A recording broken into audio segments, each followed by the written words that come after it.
Hello, how's everybody doing? We're back again with Home Team History, discussing another African-themed topic, but a little bit different this time. Today, we're going to be discussing Yasuke, which is a Netflix original based on an actual African samurai. But if for those of you who have seen the anime series, you'll see some, let's just say, some very, very different things compared to the actual Yasuke. So first, we'll give it a few minutes, chit chat, Q&A, whatever, until we get a bit more people in here. And if Home Team has anything he wants to say, you're welcome to do so.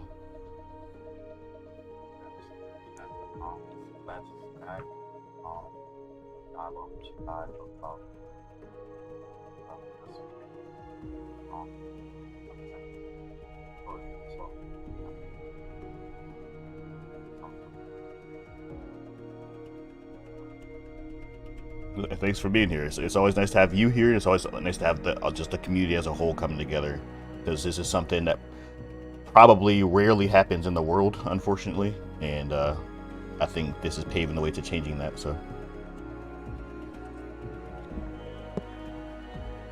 while we wait for people to get here, we'll give it a few minutes. If you guys have any general Q&As or whatever, before we get started on the main topic, which is going to be the animated Netflix original Yasuke. You can't hear home. Oh, I'm sorry.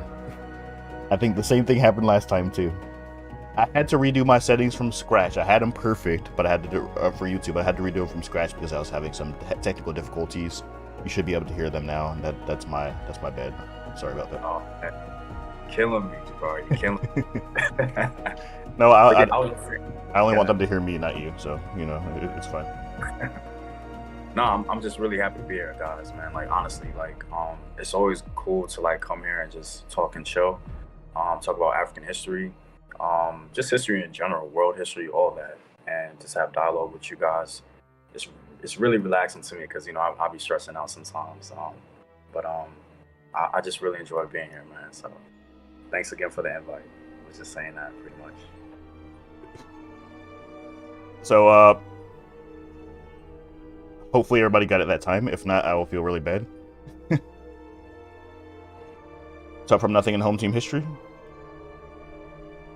For those of you who don't know, I'm sure most of you know my name already. I'm Jabari, and then Home Team can introduce himself again if he would like. Oh, somebody asked about Haza, asked about Haiti. It's crazy because I just did a video and I mentioned Haiti, and I just found out all this crazy stuff was happening. I was like, man, that's the irony. Yeah, I heard about that yesterday too. Yeah, even my thumbnail was a Toussaint. Oh wow. So that's wow. I was just like right on the odds, man. That country can just never take a break. There's just always something crazy happening through its whole history. It's really disappointing, man, because like I value Haiti so much. I think Haiti is so important just to the Black diaspora in general. But there's so many moving parts with how they interact with the world and how the world interacts with them. And I just feel like nobody really wants to see them shine. And there's incentive for them not to be shining, if you will. So, in my personal opinion. So I agree. It's because Haiti was like the shining beacon that even impoverished black. Not only were they black people, because you know how the world viewed black people back then, but on top of that, they were slaves. They had nothing. They had literally nothing. And they were able to defeat Napoleonic France, while most of Europe could not. So yeah, right. So after that, it's just like a state of denial and disbelief among most of the world. Like they couldn't accept it. And to this day, now that all is said and done, it's like, hey, look. Hey, here's an example of what happens when black people take over their own country, when in reality nobody looks at the context. So that's the way I see Haiti, and it's really sad. On top of that, just bad leadership in general. Bad leadership. I'm not denying that part either. So yeah, definitely, absolutely. That is an aspect as well. Yeah, it's I don't know. I really don't know. What's the incentive? It's just, again, Haiti was liberated during a day when black people were viewed as inferior, and they were nothing more than slaves, and they were able to defeat Napoleonic France. So they wanted to basically show, no, there's no way. Most of the world didn't even recognize Haiti as an independent nation until decades later. So Yeah. I think the incentive is just like, hey, look, this is what happens when black people lead their own country. Things go into chaos, and people Yeah. look at Ever Africa the since, same way as well. So yeah, ever since they got their freedom, they were trying to keep it quiet for quite some time because everybody else was enslaved. And there was a significant fear about black people essentially rising up and defeating a European power, and they can look towards Haiti as an example, legitimate example. And so the incentive to keep them down, to manipulate their politics, for them not to be that symbol, that's a huge incentive because you don't want to be able to. I mean, you don't want to compete with black people because they're your slaves essentially, right? So you want to keep them in their place. yeah. So that's the incentive. And nowadays, it's like it's pretty much done. Western powers don't really need to do that anymore because it's a sealed deal. They tried unsuccessfully to get to a point where they were an independent nation with some power and influence, but every time there was any slight sliver of hope, something bad wouldn't happen, including, again, I'm not denying the contribution of just bad leaders in general, but even when there were good leaders, there was just a lot of even the U.S. government, I can't remember the year or the reason, but they claimed they robbed the coffers of the Haitian capital for safekeeping, but they never gave it back. I think it was in the early 1900s they did that. Have you heard about that? I can't remember. Nah, I was actually reading the comments, so I didn't hear a word you said. I see. So first you want to take over my voice in the stream, even though I had you muted for a reason. Now you're not going to pay attention to my voice. Let's see how it is. Okay. So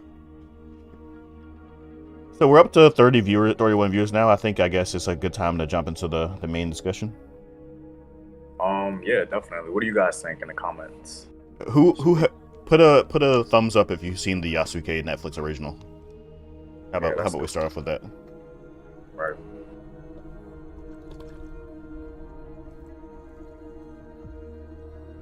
Also, I apologize if you hear any squealing pigs in the background. That's the best thing I can compare it to because there are babies in this house and they are squealing like pigs.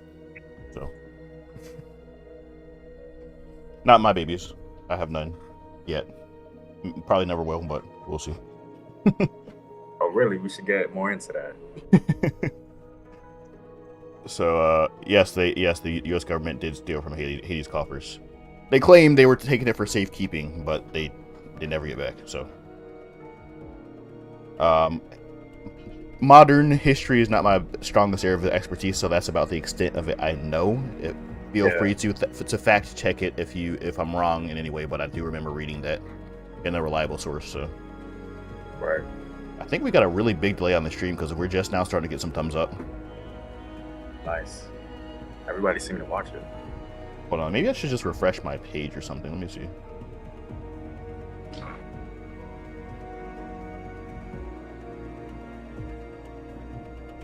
Okay, there we go. Okay, so we got a good amount of people who've seen it. That's good. What's that? 1, 2, 3, 4, 5, 6, 7, 8. All right, cool. 9. All right, so you wanted to hear their opinions on it first before we jump in, or what did you want to do? Because I know you're eager to share your opinion. So Yeah.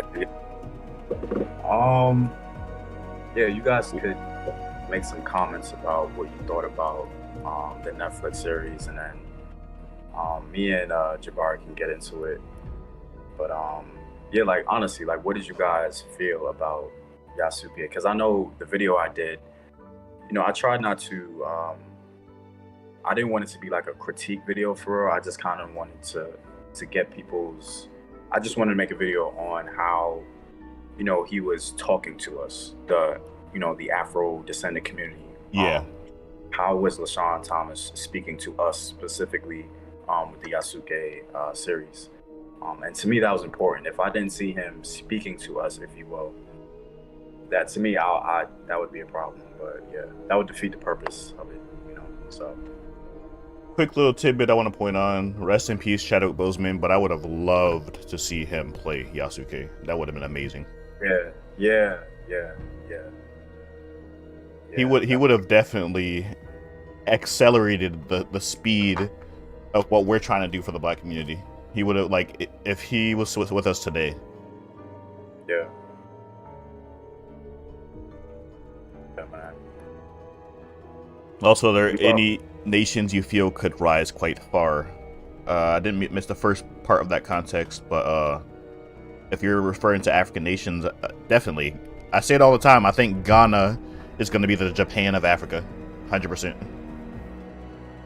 Which is ironic because we're talking about Japan right now. But yeah, I always say Ghana's going to be the Japan of Africa. They're one of the few African nations who makes their own electronics, their own automobiles, etc.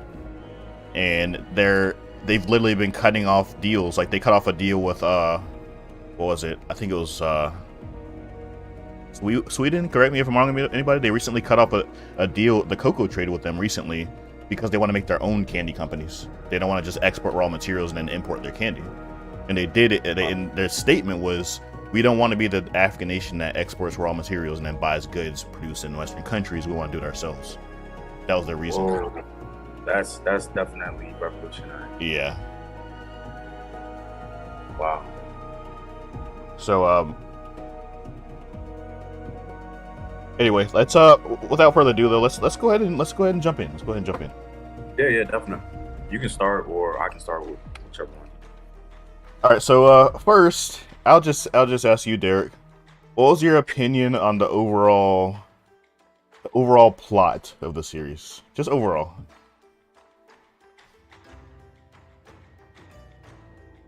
Like, was the not even the fact that we're overly biased, because I mean, we've proved ourselves as unbiased people with our content. I think, I would like to think.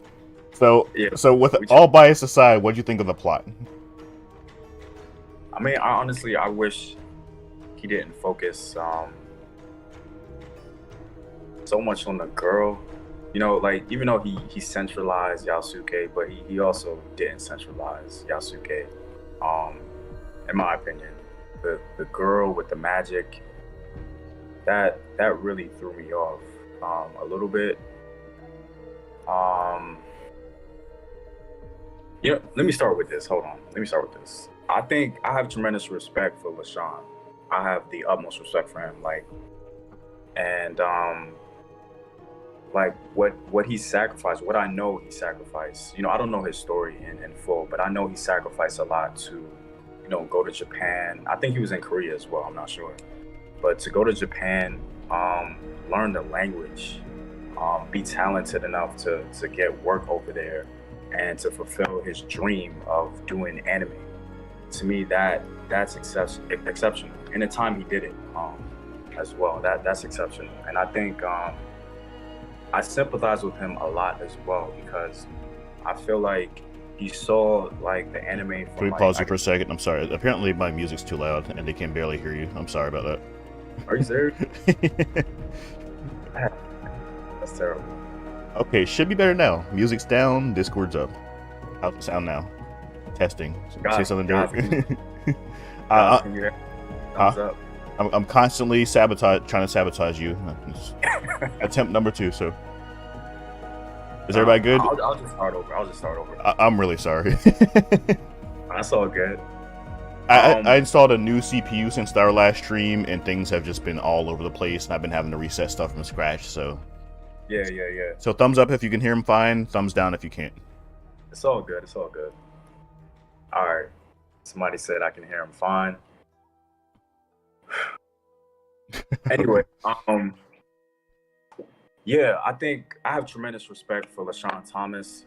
As I was saying, I think that you know, I know he had to sacrifice a lot to, you know, go to Japan or Korea, wherever he started off, learn the language, you know, be talented enough to get a job over there, you know, and to work in anime. And I feel like ultimately I sympathize with him because it seems as though he really cherished the anime from like the late 80s, early 90s or whatever. And I can tell like it influenced him a lot, which is cool. It influenced a lot of people. And so basically, he's fulfilling his dream of incorporating, black people or black anime, if you will, into Gundam Wing, into the robots and stuff like that, into the mixing of the worlds, if you will. And I feel like he's really fulfilling his dream. And I think, unfortunately, I think if he holds the crown, if you will, right now, I feel like he's paving the way for a lot of other people, definitely. And I don't know if he's not aware, but I'm sure he has.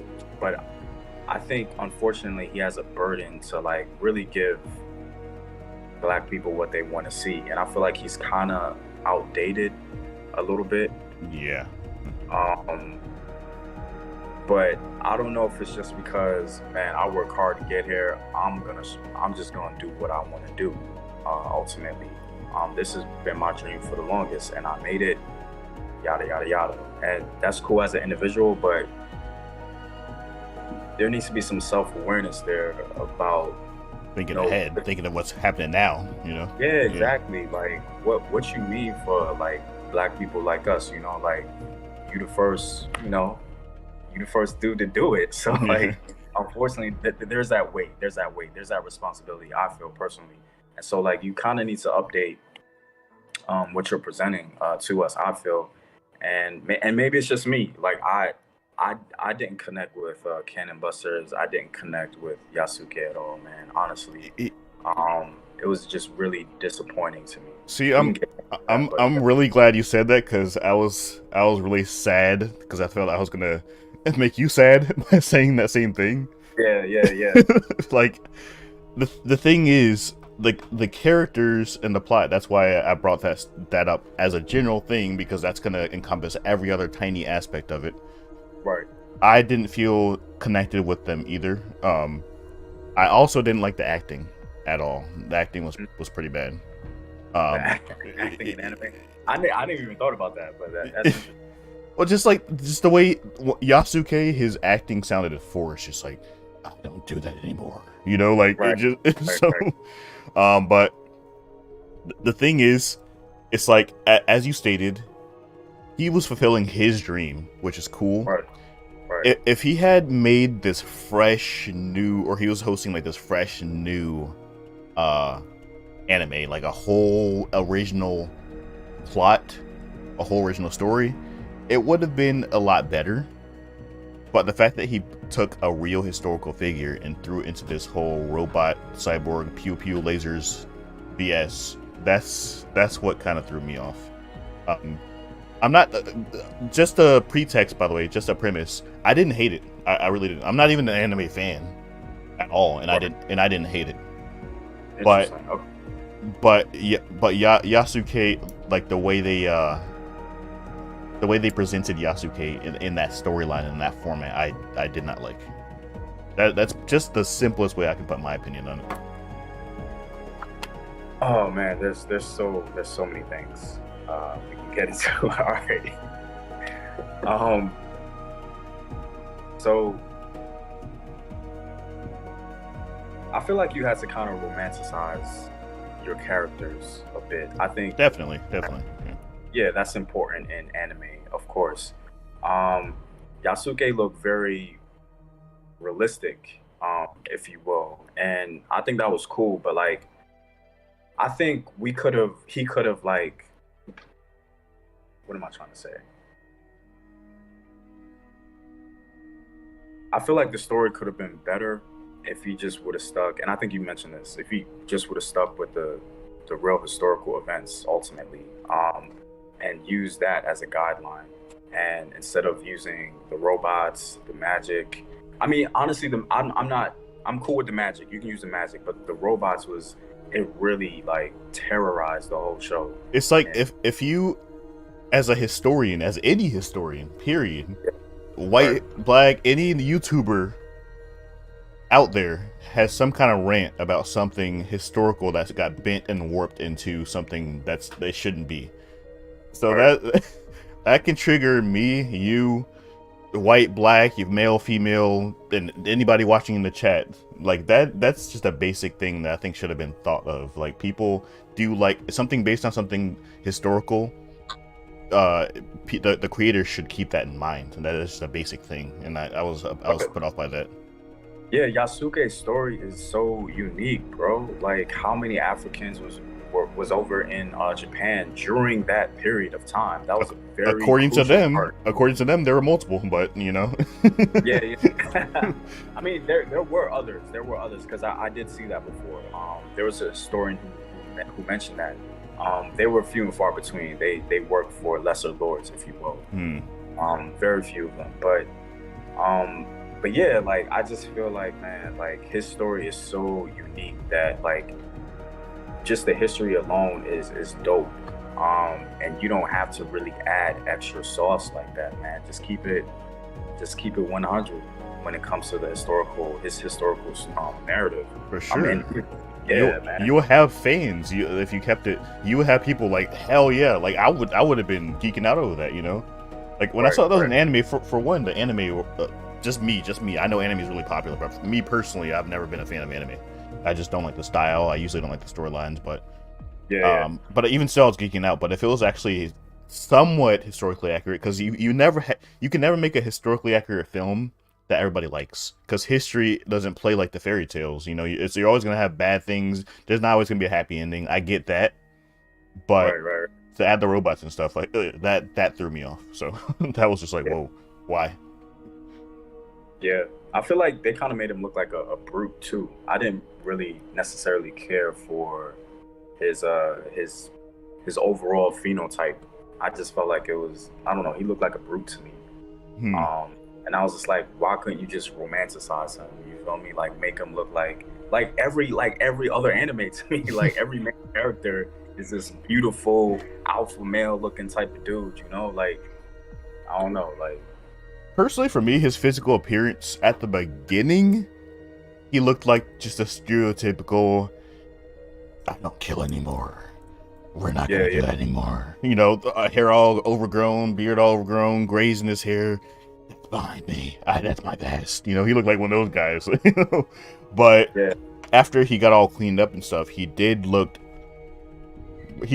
relatively romanticized. Like, he had his dreads tied up in the bun, his face all shaved. For some reason, his hair wasn't gray anymore. That made no sense to me. But you know, it's anime, so I'm not gonna nitpick things like that.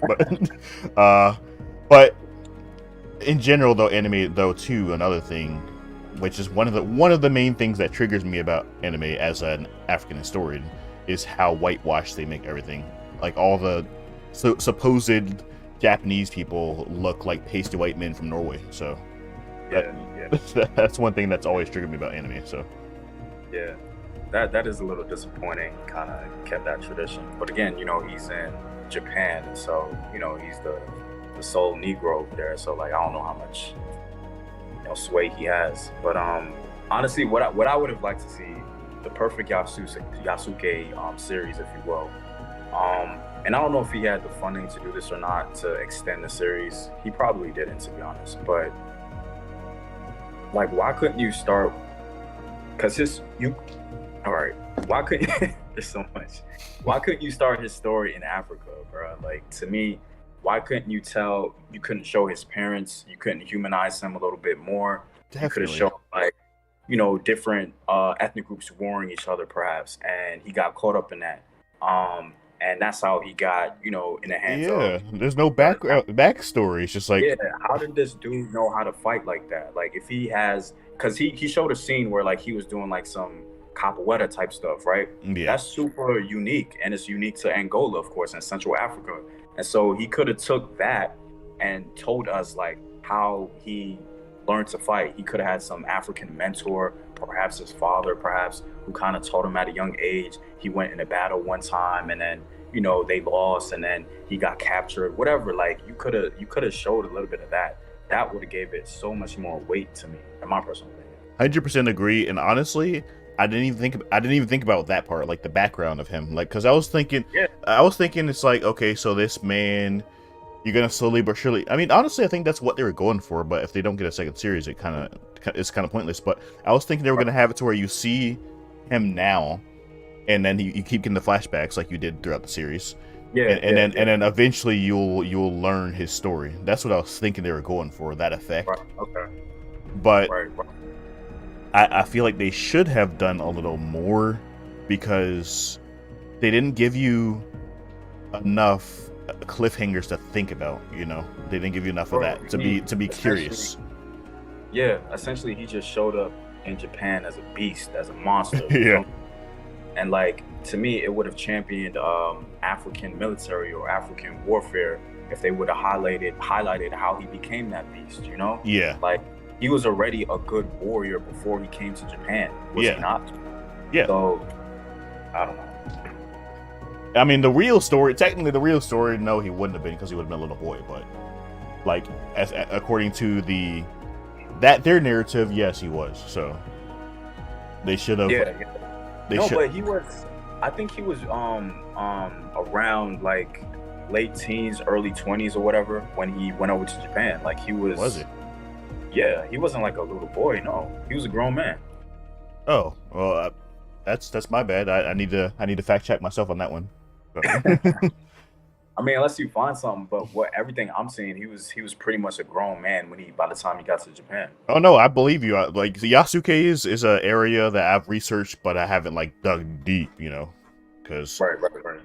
I try to steer clear of all the like, oh, black man in this place, black man in that place. I tend to stick to Africa because anytime anybody wants to talk about Africans, it's always an African at another place besides Africa. So I just avoid that. Yeah. Usually, I'll mention it briefly, but I don't invest a lot of energy into it. So yeah, I totally feel you. I agree, definitely. What language did you guys watch the anime? English? Are you talking to the chat or just sorry, yeah. I have to resist the urge to read and respond to the chat sometimes when we're having the actual discussion. Yeah, I know. But one thing I will champion him on was, you know, how he spoke to us. Like I said in the video I made, like when he included the other guy, the other African there, the bad guy, and how, you know, he was pretty much from Benin, and you know, he was doing name drops and naming conventions as well as when it came to, you know, Yasuke keeping his African name, at least originally, and then it was just like, oh, you know, we can't pronounce that, so we're gonna call you Yasuke. Yeah. That to me, that was a requirement to me. I was waiting. That was one of my highlights of it. When he said like Malik Abraham something whatever. Like that was like whoa, like that was one of the few parts that made me like, you know, just like eyes widened. Yeah. There was like maybe 3 moments in the whole series that made me do that. So. Right. Definitely. But yeah, I really like that aspect of the inclusion of the Benin dude. To me, that's how you do it, ultimately. And it was great to see when the guy from Benin, he like kind of manifested that Benin warrior, and he was fighting. Oh yeah. Yeah. That was nice. That was cool. Yeah, the Benin warrior. Like when I saw that, okay, for one, it's like whoa, West Africans there. Okay, that's surprising. Right. That was the first reaction, but then it was like when they said another black man. The robot guy was like, another black man from in Japan. Is he from Benin like you? And he's like, shut up or whatever. You know. Yeah. When I saw that part, I'm like, okay, like this goes back to the original topic, the plot and stuff like that, and the acting. At first, I was just thinking, okay, cool, that's cool, but then I was like, he's from the Benin Kingdom. But at the same time, it's like, okay, they're doing too much. Like, oh really? Yeah, I felt like they were the dialogue, the mention in that part wasn't smooth enough, you know. Really, I actually, that was one of my favorite parts. I was just like, man, that was funny. I appreciated that.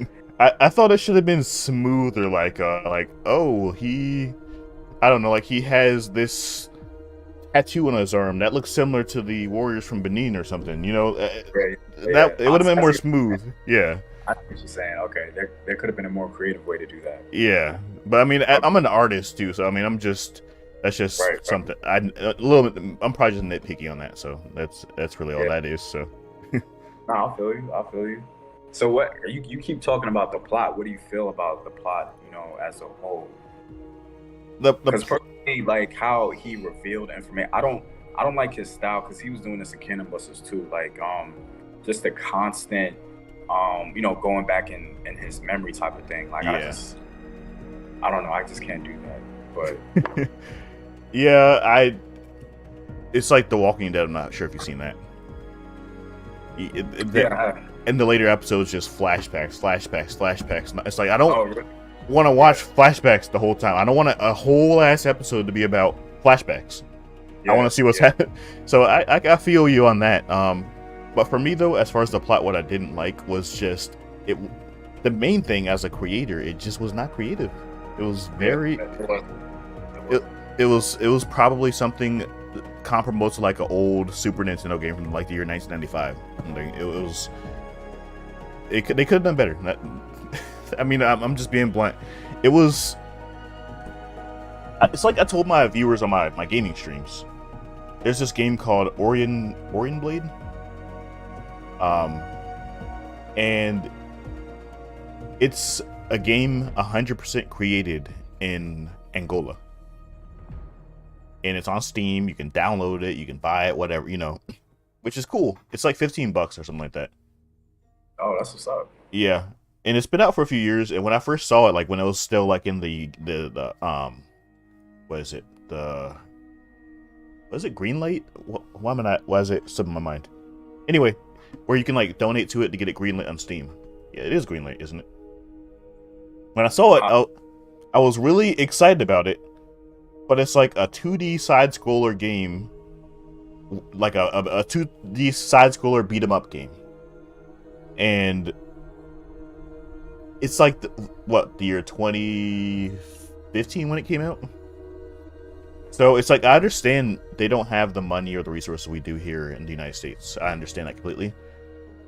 On top of that, it's just not a genre I'm interested in. I'm not into beat-em-ups at all, and I'm not interested in side scrollers with like outdated Super Nintendo graphics.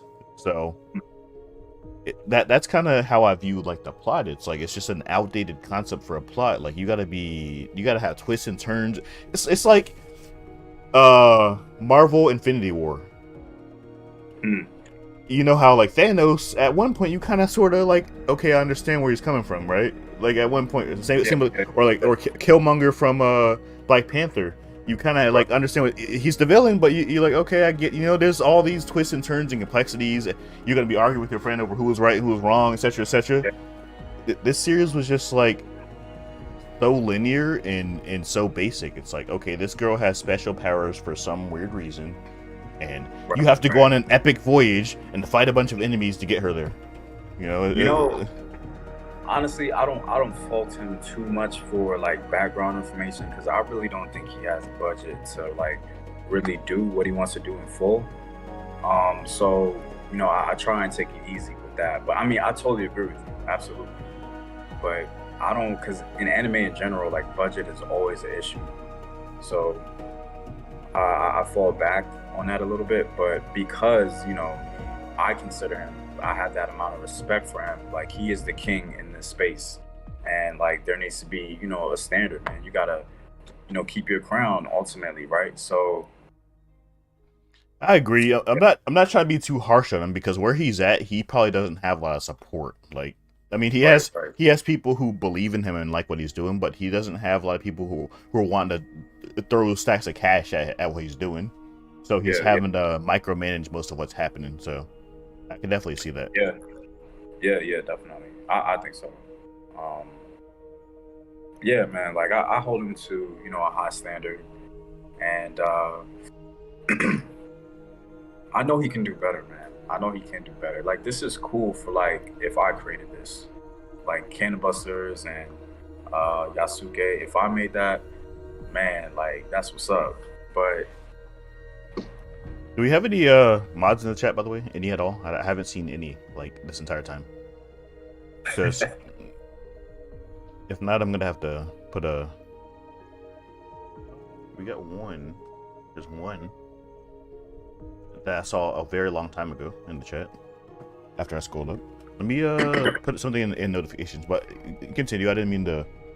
I'm gonna put some in the Discord to see if I get some more people here. It's all good. It's all good. But yeah, I just I hold him to a high standard, man. I look up to him in that sense, and a lot of people who want to get into animation, a lot of Black people who want to get into animation, really look up to him.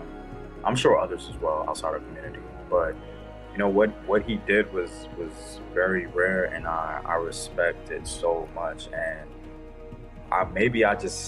my expectations for him are too high, and I don't know, but unfortunately he kind of has to listen more to us. My personal opinion. That's what the world is about, listening to the people. with the internet, with WhatsApp and Snapchat and Facebook, you got to listen to your followers. Period. You just have to. Yeah. He has to, man. I think, and because I know he hears us, and I think he should change some things. Even though this was your dream to include the robots from the 80s and 90s, and to have that. I mean, personally, I hate when worlds are like mixed and mingled like that, because the bear was in there, and Cannon Busters, you had these random creatures. It's kind of like no explanation. I guess maybe you don't need one, but I can't get into that. It's the thing about anime as a whole, despite me being somebody who's not the biggest fan of anime. The thing about it is they tend to embrace the beauty of all of mankind and all of its folk tales and legends, and even like physical features. Hence why everybody is like a pasty white man from Norway, even though they're Japanese. But anyway,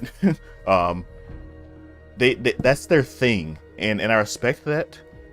But when you're literally pioneering the face of an African person into the series, I think you gotta come in with a statement rather than trying to just blend it in like, oh yeah, all this giant bear and humanoid creatures and robots and stuff, and like 7 foot tall Russian women and stuff like that. Like I think it's if you come in and just make this awesome storyline, this awesome plot with these awesome characters and awesome attire, whatever, and it's all African, without shoving it in your face too much, it's like, this is Africa, this is Africa, this is Africa. Just kind of be just smoothly push it in and let the viewer be the judge of how cool it is. Right. I think that would have been a better approach, and unfortunately, I don't think that Yasuke really delivered with that. And at this point, I feel like we're just like straight up bashing Yasuke. I do. Yeah. So I think we should. I don't want to do that, but... Yeah, I do think we should probably because I'm one who's all about a balanced and fair critique. Yeah. So I do want to say some good things about it, and I'll let Derek say what he wants to say first, though, before I do, if you're good with that. Yeah, no, like the way, like what I said before, the way he talked to us, the Afro-descended community, if you will, the way he talked to us specifically in that, I really appreciated that. And to me, that made the series, if you will. That made me stick with it. If he didn't do that, I'll just be like, all right, it's not for me. But I think he spoke to us in there, and I appreciated him, giving that nod to us ultimately. I think it was good quality as far as the animation in general, the fluidity of it. It wasn't choppy to me. It was great cinematography to me. There was that 3D elements, even though I hate the robots, it was there. It was good quality, and I'm sure he wanted it to be good quality. And he's very talented, extremely talented. So I'm sure he did some great work in there, and I appreciate Yasuke. I appreciate that it exists, and I would buy it, for my kid, and I would want him to watch it. You feel me? So that, to me, it has more value in that sense, outside of the the actual details of okay, what does the story look like? What does it tell me? Yeah, So I completely agree. Like, if I had kids someday, I would definitely have them watch that too. Because when a yeah, kid sees a hero, they want to be like that hero. They aspire to be right. that, or create stuff to make themselves live vicariously through their animated figures as much as they can through those heroes. Like, my niece, for example, I caught her drawing white girls with blonde hair and blue eyes with pink dresses on, because she's watching like all these Disney movies and stuff. Yeah, So, yeah, so it's like people don't realize how much. When you're a child, your brain is literally developing around its environment and what you see. So right. when you grow up seeing like this is cool, this is the best as a hero, like everything you think is going to be in that image until you get old enough to think otherwise. But even still, that programmed part of your brain that was brainwashed and programmed in is still going to be kind of biting your ankles while you're thinking of other stuff at the same time. And I see that as somebody who experiences that to this day.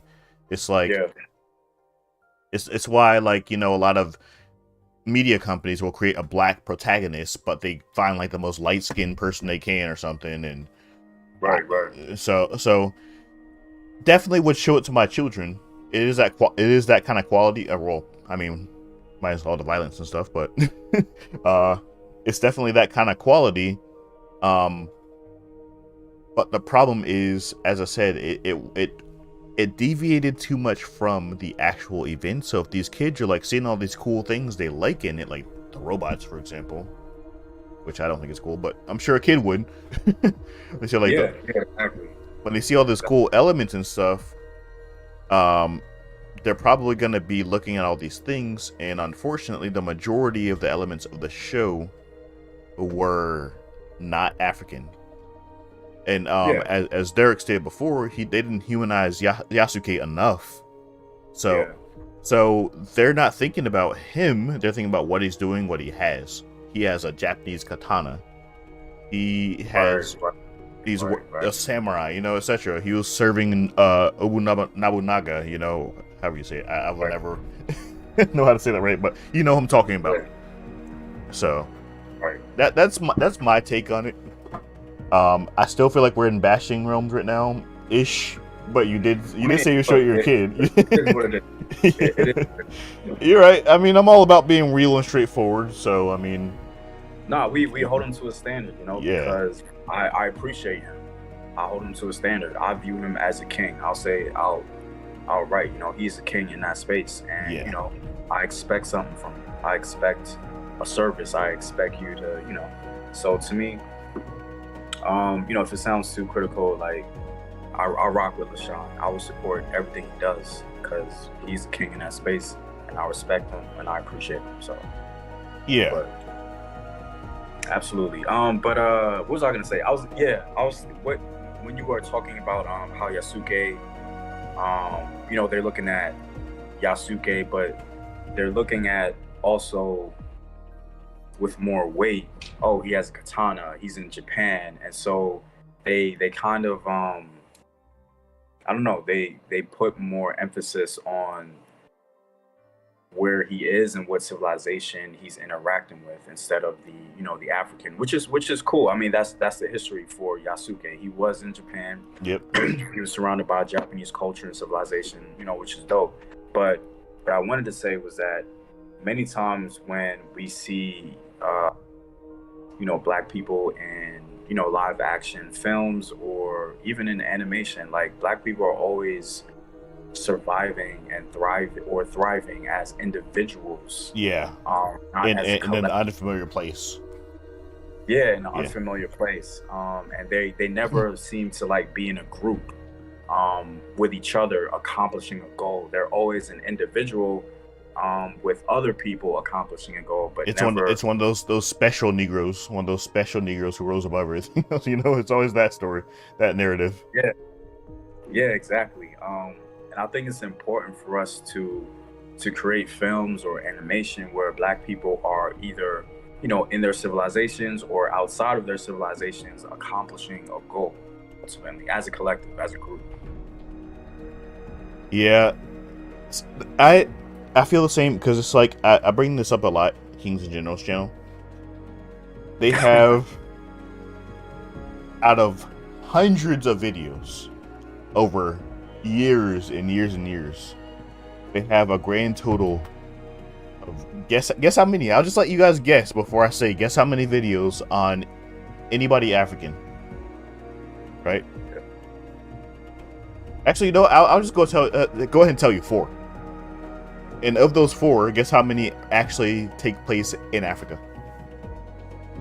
I'll let you guys guess that one. We'll give it like 30 seconds. So they have 4 videos that talk about African people, specifically about African people. How many do you think take place actually in Africa within an African kingdom?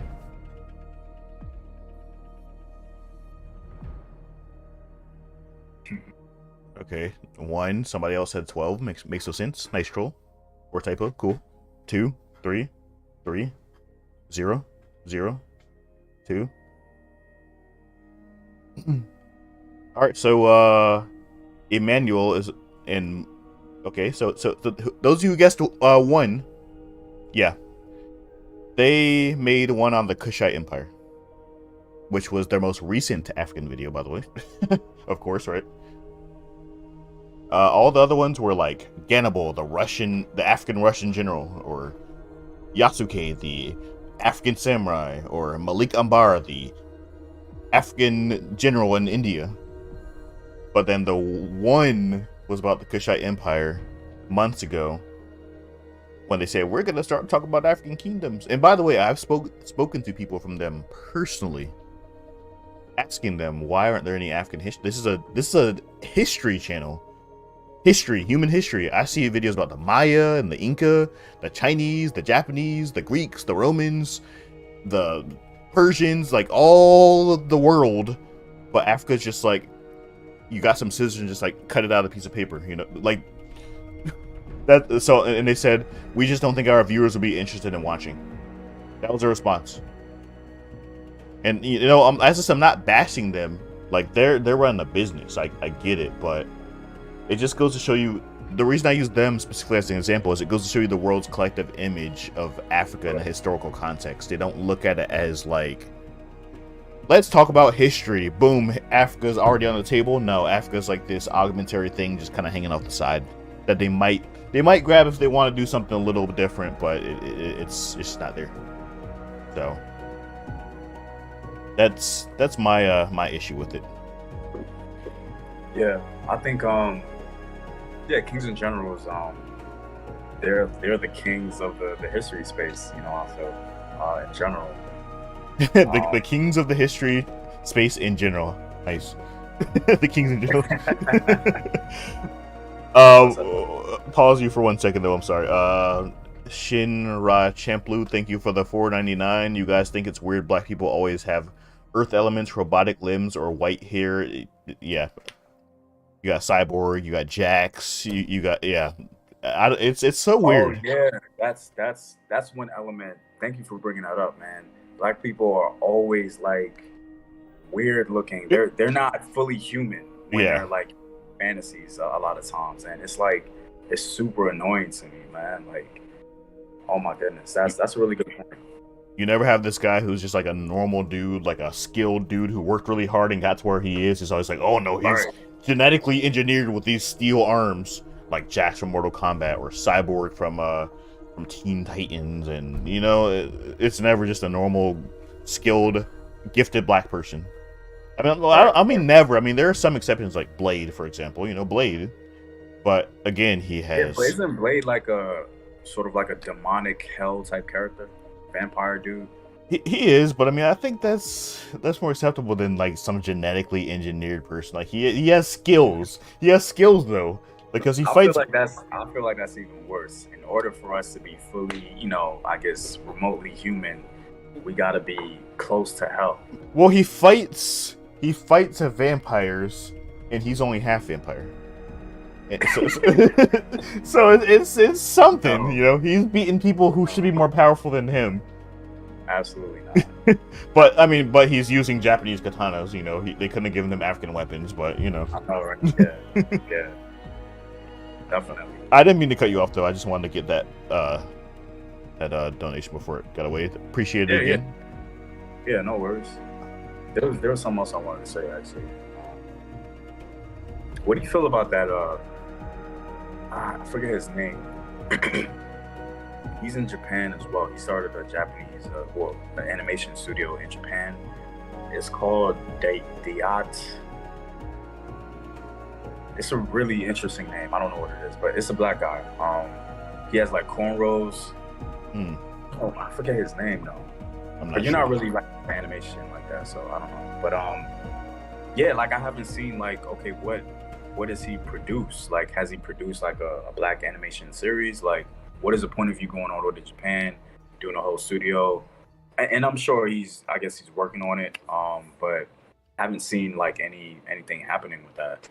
So I'm really curious as to like what developments are going on, like what he's working on. Is he working on a black character lead type of thing?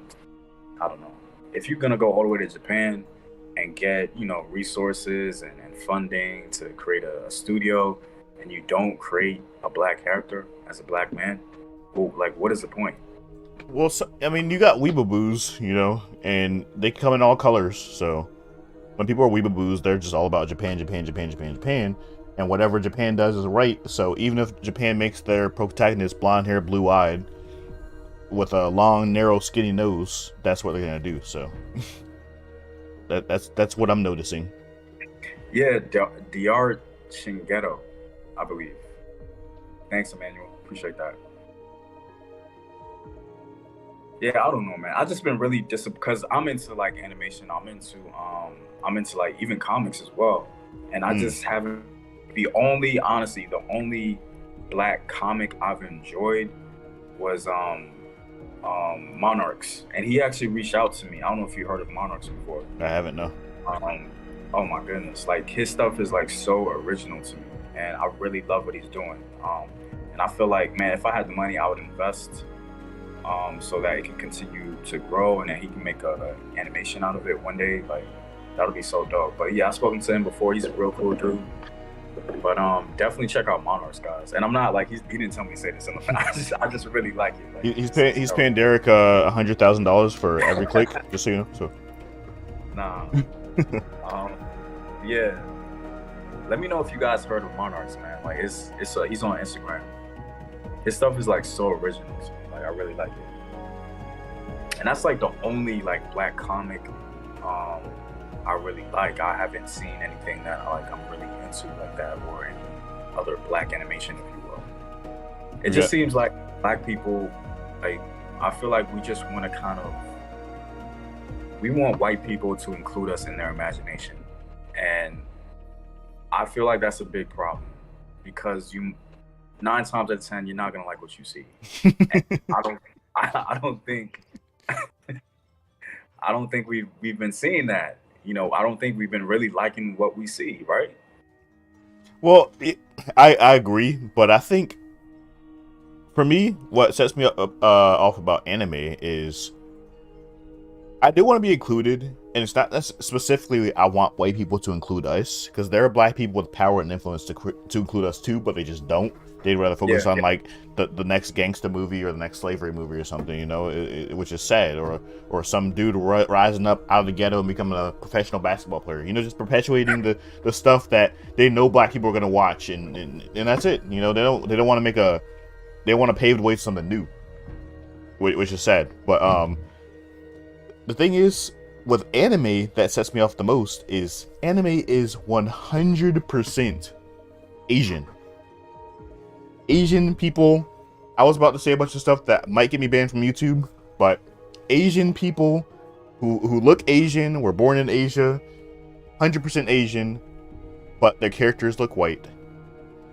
They're wearing like European knight's armor while carrying a katana while fighting some ninjas who came from Greece. They're just mixing it all into this beautiful mess of human history and innovation. But Africa's just not there.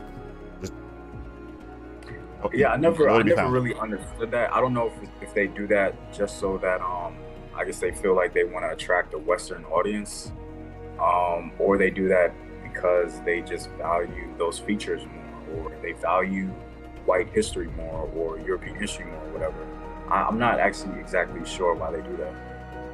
KB Titan, thanks for the $2 donation. They downplayed Yasuke adding fantasy to this. Yeah, you kind of missed the memo. Yeah, that was probably the beginning of the discussion right there. By the way, we're at 666 in chat revenue, so that's where we're gonna stay for now. 666. But yeah, as I said, it's like Super Smash Brothers, really popular game. I'm sure probably mostly everybody here has played it or heard of it or seen it at least. It's a hodgepodge of characters created by Nintendo. For those of you who haven't heard of it, hodgepodge of characters created by Nintendo. Nintendo is a Japanese company founded in Japan by Japanese people, and all the games featured, all the characters featured, are from games produced by that Japanese company. Everybody there, white, maybe kind of sort of possibly could be Asian, but looks mostly white, robot,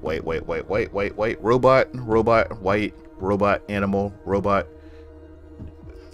like fantasy creature, robot, human, fantasy creature, human, animal, human, and all these human slots, by the way, are white. So I think that kind of perpetuates that narrative of the whiter it is, the better, because if you're a fan of anime, you're a fan of what they do, and if you're a fan of what they do, they like white people, so make sure you watch anime. Like that's how I feel about it. That's why I feel so strongly about it. And then when they do release black people, they look like Mr. Popo from DBZ, you know. So they, like that's like a literal animated version of blackface is how they look. No. Which is weird to me because I'm just being realistic. If you paint a black man white or paint a black or white man black, there's gonna be less differences, like physically, that you will see. Like you can't paint an Asian man white and make him look white. There's no way that will ever happen. Period. I'm not saying you could do the same thing with every black person, every white person, but period, you will always see that guy's Asian, no matter how dark or how light you paint them. And so it's just bizarre to me. Capital R, thank you for the $5 donation. A Japanese company whose main mascot is Italian. Yeah, Mario. It's a me, Mario. Yeah. And then Samus from Metroid. I loved the Metroid games growing up. Absolutely, they were great. I loved them. And she's the first female protagonist in a popular game genre ever. But guess what? She's a blonde-haired, blue-eyed, pasty white female made by a Japanese company. So, yeah. Literally blonde hair, blue eyes. Like I said it before, like kind of exaggerating. No, she literally was blonde hair, blue eyes. So, there's so nothing. Would you prefer, like, say if Hollywood or Japanese animation, you know, would you prefer them include more black characters, or would you want like maybe black people in those spaces or wealthy black people to fund or invest in characters that they create, you know, on their own essentially and popularize them? Honestly, I think a combination would be necessary, but what I would prefer would be black people investing in it. But I just know that's an unrealistic expectation for a lot, because that's financially a dangerous realm to venture into. And that's why I can't fault Yasuke too much, because they tried, but they didn't have all the resources or creativity or all of the above to really do 100% justice for a time ago. Yeah, but that to me, that's the thing. Like, I feel like, because a lot of black people feel as though, you know, to invest in something like that in animation is, you know, is dangerous, and it is absolutely. But like other people do it like all the time. They invest in what they want to see ultimately, and that's dangerous and that's risky. Like even on Netflix, there's this series on Netflix, and it's like about Formula One, I believe. And so like they're investing in these cars, man, that is very dangerous investment because you can have a loser tradition with that team, and you can spend a lot of money, waste a lot of money, but they're investing in the glory of all of that, even though it's not something very important, you know. Yeah. And I feel like other people, I don't know, maybe black people feel as though we don't have time for that. We have to focus on other things, but you have to invest in your image as well. Like, unfortunately, you know, that is important, and that's pivotal, especially for us, like how we view the world, how the world views us, or whatever. That's less important, but like we definitely have to, I feel, invest in things like that. Like we have to take that risk. We have to be competitive in all spaces because we're at the very bottom, you know, for the most part. So I feel like we should be the most serious when it comes to little things like that, you know. It's the little things that count, because these little things affected our children. They affected how we view ourselves and how the world views us. Honestly, Derek, I completely agree. But once you get to the point where there's like millions of dollars involved, that stuff just like they're in a whole new tier of thought process. At that point, it's just like one tiny mistake can cost them millions, and so they don't even want to bother with it. So I think that's the problem, because me and you, we can do that stuff. We don't have the money and resources to do it as well as they do, unfortunately, but we can do that, and they can't. So for them, money is the first and foremost. For us, content is first and foremost. Right. Honestly, if I become a millionaire someday, I expect me to be the next LaShawn. Expect that. Except just do a better job than him. I know. Talking all this trash now. I honestly, I'm right there with you, man. I'm right there with you. Like, I could have, if I really want to be a full-time creator right now, which I get, as I told you in multiple streams, I get people talking down on me all the time, saying I'm like secretly working for the white man and all this nonsense or whatever. And it's like, if that was the case, I would not be wearing the dashiki with Ashanti architecture in the background, talking to the biggest, most influential home team history channel on the internet right now. I would be talking about the Greeks or the Romans or something like that, you know? Yeah. But it's tough, the position. Yeah, definitely. Yeah. People come at you all the time. So, but if that was my agenda, as I said, I wouldn't be doing that. I love history. I love all history. I really do. Yeah. So I would be talking about everything but Africa, like every other big history channel does. So yeah, I love history as well, man. Like world history, definitely, man. So like I'm a history enthusiast first, actually. I'm just always like impressed by just the genius of humans, no matter what part of the world, Africa, Asia, Europe. Like I learned fairly recently about these ancient refrigerators that were built in the desert that could keep ice all summer cold. Like they go in there and get their royalty would eat ice cream, basically, like ice pops. You know, like you just always learn new stuff. And that was in Persia. Like it doesn't have to be Africa to impress me. Like I'm but it's just like every part of the world, my people, his people, her people. Every time I'm learning new stuff, I'm just like, whoa. Right. To talk to Black Sands Entertainment, connections have been made. Production in Nigeria, they have the education. I've seen their content, but as I said, I'm more like sub-Saharan Africa oriented, and they're like purely like Egypt, Nubia, which I like what they're doing, but I really would like, I wish they put all that energy into West Africa, honestly, or anywhere other than Egypt or Nubia. But we haven't had a main black character. Thank you for the $5 donation, by the way, Bara. Shinra Champlu. We haven't had a main black character from a huge game yet. To make Smash Bros, yet it's a celebration for that of the era. I wouldn't want any pity DLC if I get a chance to check out, or if you get a chance to check out Felipe Smith. Yeah, I mean Smash has been out since what, 1998? And it's 2021, and they literally had 0 black characters. just white, Asian in quotes, white, Asian, animals and robots and mythical creatures. That's it. I think Jeremiah Johnson asked a really good question. He said, what do you want to see in media regarding the portrayal of Black people? And I actually recently made a video about that. Like, honestly, at the core of that, I want to see Black people trying to achieve a goal or going on an adventure as a collective, and not as individuals.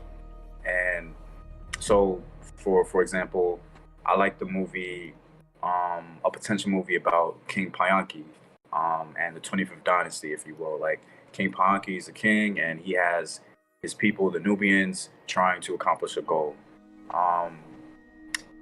We have the mythical character Memnon. He was placed in Asia and he was placed in the Middle East, but eventually, they more consistently refer to him as an Ethiopian or African, if you will.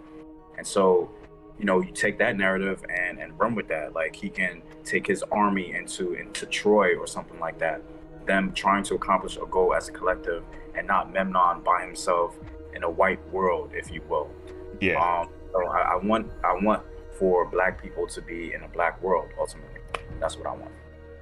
I agree. Like, it's like, as I said, the special Negro, the token Negro who comes out and rises above. That's always the narrative, but it should be like, it's not just one person who's just special and exceptional. There's lots of us out there who could work together and do something.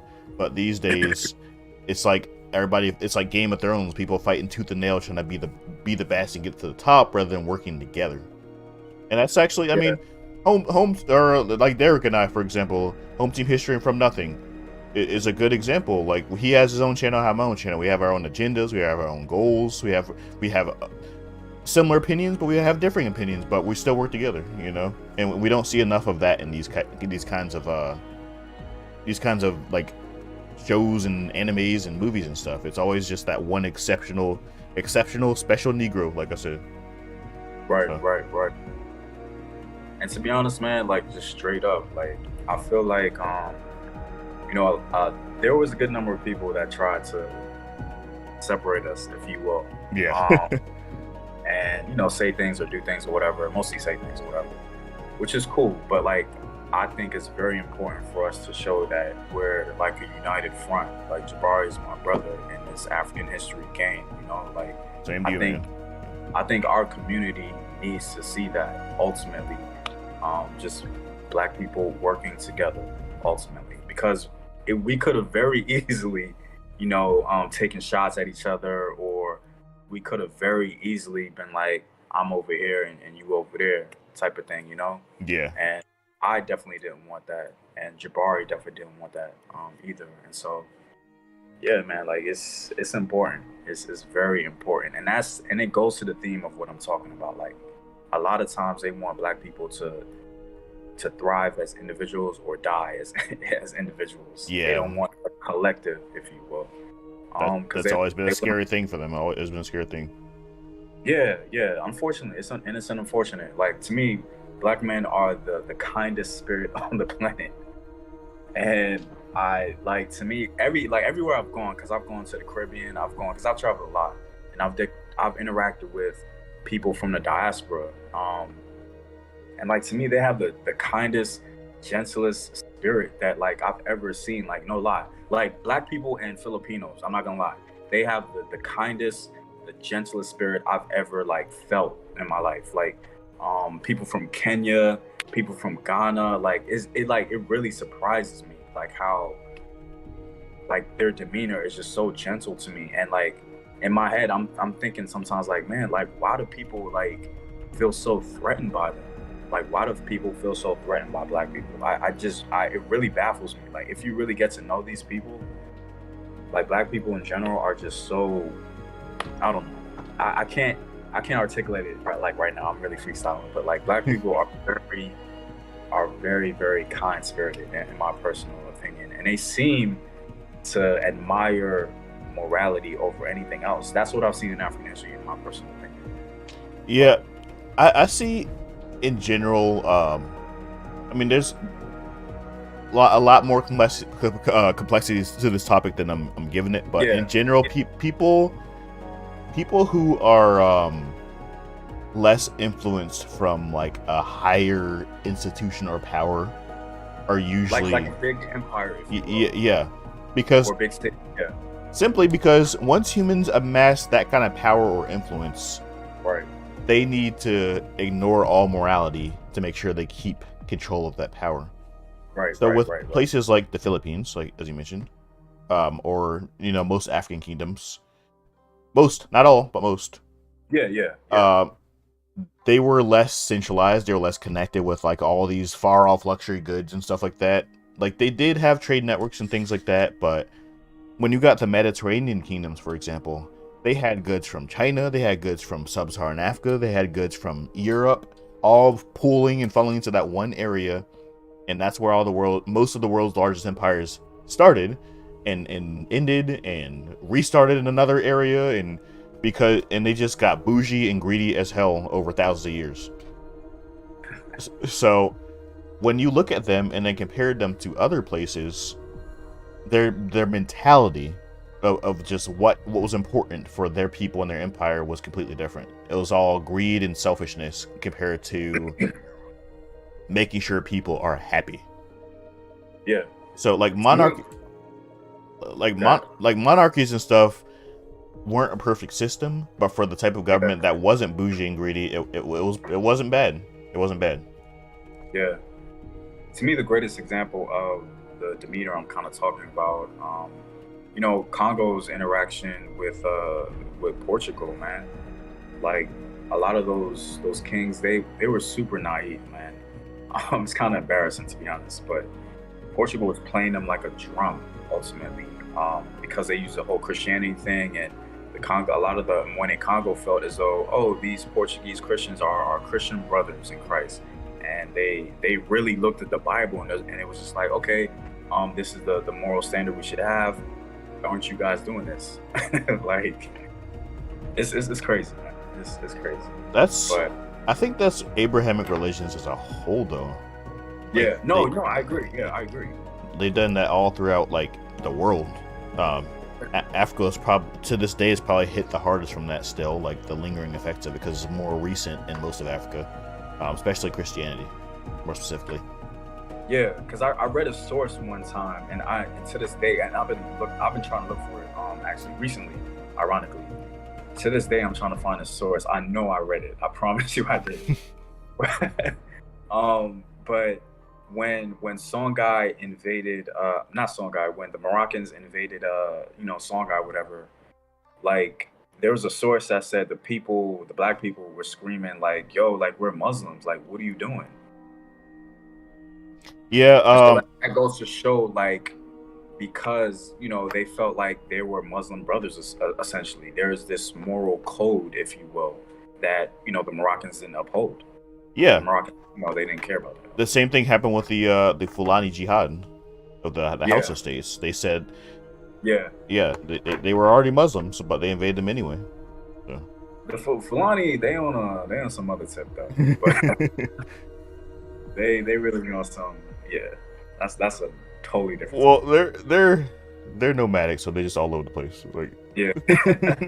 and of course, everything I'm saying isn't all across the board for Africa. I'm just talking about a significant amount of the continent below the Sahara seems to be that way. I agree. But as we always approach in a biased perspective, I see it in other parts of the world too. Like, if you read the accounts of early European explorers to the Americas, same thing. They were really peaceful. They were really giving. Wait, if you read the what? Say it again. The journals of the early European explorers to the Americas and stuff. The natives were always really peaceful and kind to them initially. Right. Same with Easter Islanders. Like, the initial voices were peaceful, but then when Europeans came back later, they were hostile. It was a corrupted mindset. It was like they didn't need that before. Obviously, there were bad people in all parts of the world, but some societies, they had, regardless of how sophisticated we think our world is today, they had their own structures and systems in place beforehand that worked. And then the moment somebody says, no, that's not enough, I want more, That's what screwed things up. Mm. And when you have a society that for thousands and thousands of years has thought that way, as I said, these bougie Mediterranean cultures who had all this wealth from all three continents of the old world, when you get those interacting with a culture that basically was fairly localized, fairly, homogenous materials and resources, when you do that, you can disturb the whole the balance of their economic system, their wars, their just their mentality in general. And I think that's what happened to a lot of the world, and I think Africa is probably one of the hardest hit, especially considering most Africans still, like, they didn't die off the diseases like Native Americans did, so they're still here. They're still just, their brain is working it out, versus being replaced by another people, like what happened in like the United States, for example. So Right. it's just a really complicated situation. Someone said, to be fair, you had black Muslims persecuting black pagans, and I totally agree. That was absolutely the case. Yeah. My argument would be, though, is they still follow the moral code, if you will, of I guess, correct me if I'm wrong. This may start something, but if you're not a Muslim, you're able to enslave certain individuals or invade, essentially, according to the religion. I'm not exactly sure. Please correct me if I'm wrong, but my argument is that they were still following that moral code. Yeah, the moral code of Islam is that pagans were not protected by Islamic law because they were worshiping false gods. Right. Yeah. So they didn't look at it as a black on black thing. They looked at it as a Muslim on pagan thing. So. Yeah. and that's one thing that people always, either they misunderstand what I'm saying or they purposely do it. I'm not even sure. But like when I say black people, they didn't, like, our perspective now is different from what it was back then. Totally different. It's like in Europe, you're not gonna go to Europe and say, "Hey, I'm white and you're white too." They're gonna be like, "No, I'm German and you're British." Like that, they know they're both white, but they first and foremost, ahead of everything else, you're black and I'm British. You're white and you're British and I'm German. That's their main thing, and that's how Africans thought until the colonialism and institutionalized racial stuff got introduced. So when people were putting black people in chains, they were into, put my black brothers in chains, man. It's like, fuck these Fulani guys, and excuse my language, versus my Songhai brothers. This is for my song. And to this day, it's the equivalent of like different neighborhoods fighting each other. They identify with their neighborhood. Like, it's not a black thing, I mean, that's a bad example, actually. Well, it's like to this day though, there's still tribalism. There's still people in Africa. Like, that's why South Sudan split up from North Sudan. Exactly, right. And that's why Mali, like the Tuareg, occupied northern Mali. Like, there's still ethnic tensions, regardless of how similar they look to each other. We speak this language, you speak that language. We practice this religion, you practice that one. We practice this ceremony, you practice that ceremony. I mean, it's no different than like the Germans putting the Jews in concentration camps. Like, if you look at like early like records about like how the Greeks and Romans viewed like the Anglo-Saxons, the Celts and stuff like that, they had very dissenting opinions about them. Like, it wasn't like whiteness, where like all European were all white. You're not Roman or Greek, so you're a barbarian. You're a barbarian. You're not as good as us. You're worse than us in every way you can possibly think of. That's how they looked at them. I'm gonna step away for a second. You can keep chatting all you want. I'll be right back. I'm sorry, guys. I'll be right back. Yeah. We should do the ask question portion.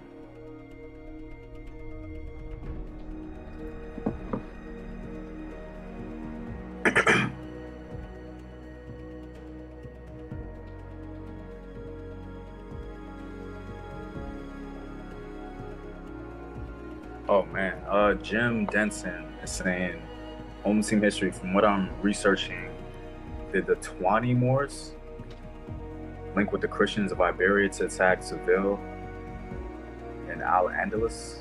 So yeah, there were definitely some Moors and Christians who had alliances with each other, absolutely, definitely. So that could possibly, wait, hold on, let me look. Yeah, I think, I've never read that before, but Christians and Muslims at times did form unions, temporary unions, if you will, to attack someone.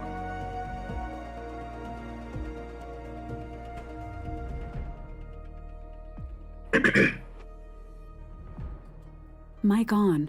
All right, had my headset on. I can still hear everything. One thing I like to say on that too, is that's what made the Crusades such a complicated and annoying topic in your high school class, is because initially it was a holy war, Christians versus Muslims, but it quickly devolved into selfishness. Oh yeah. It was so there'd be alliances between Muslims and Christians. There would be Christians fighting Christians. There'd be Muslims fighting Muslims. There would be mixed forces versus mixed forces, because it got to points where people needed food, people needed resources, people needed money, people wanted money. So at the end of the day, it was not really the most holiest war. Honestly, man, history, the way it's portrayed today, is like, it's so much more complex, man, than what's portrayed today, what's taught in school. And because when you try and simplify history like that, you run into some huge problems, man. And so, like, even when I did my video on the Black Conquistadors, like, I knew Black Conquistadors existed, but the scale in which they existed that really blew my mind. Like, the same way the Moors needed the Berbers, if you will, the Amazigh needed, the enslaved or conscripted soldiers from further south, is the same way or similar way that the Spaniards needed the enslaved Black people to join them, if you will, in their battles as conquistadors in certain areas. And like, for that perspective not to be highlighted is, it's huge to me. Because when you think of conquistadors, you only think of the Spaniards. But I had no idea that they had whole contingents of Black men essentially going in and conquering the area, starting different cities, specifically in Colombia, I believe. Like, that's insane.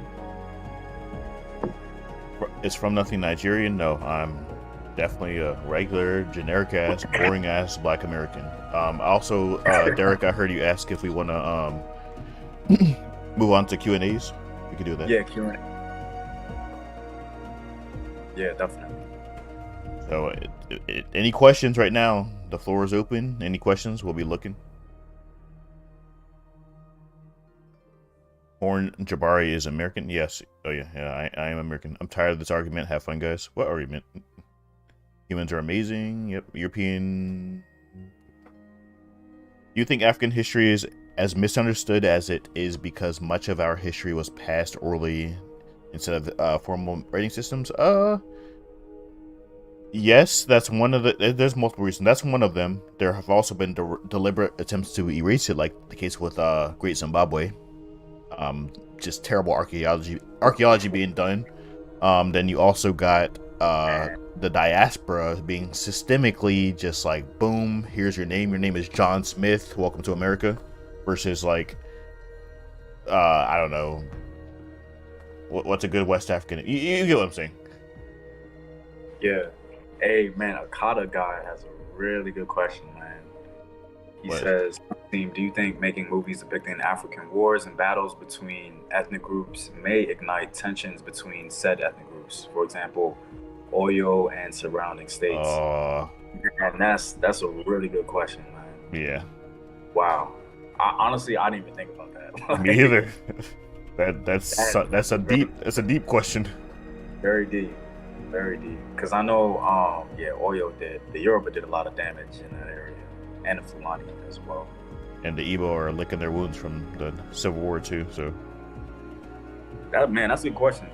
Maybe we should try and steer away from certain parts, but because I'm selfish. As a diaspora African, if you will.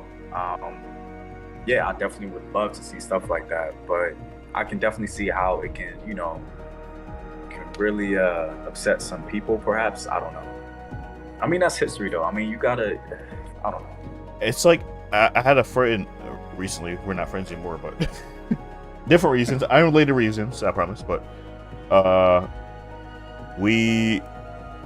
she was like really big on like Native American history, and Okay.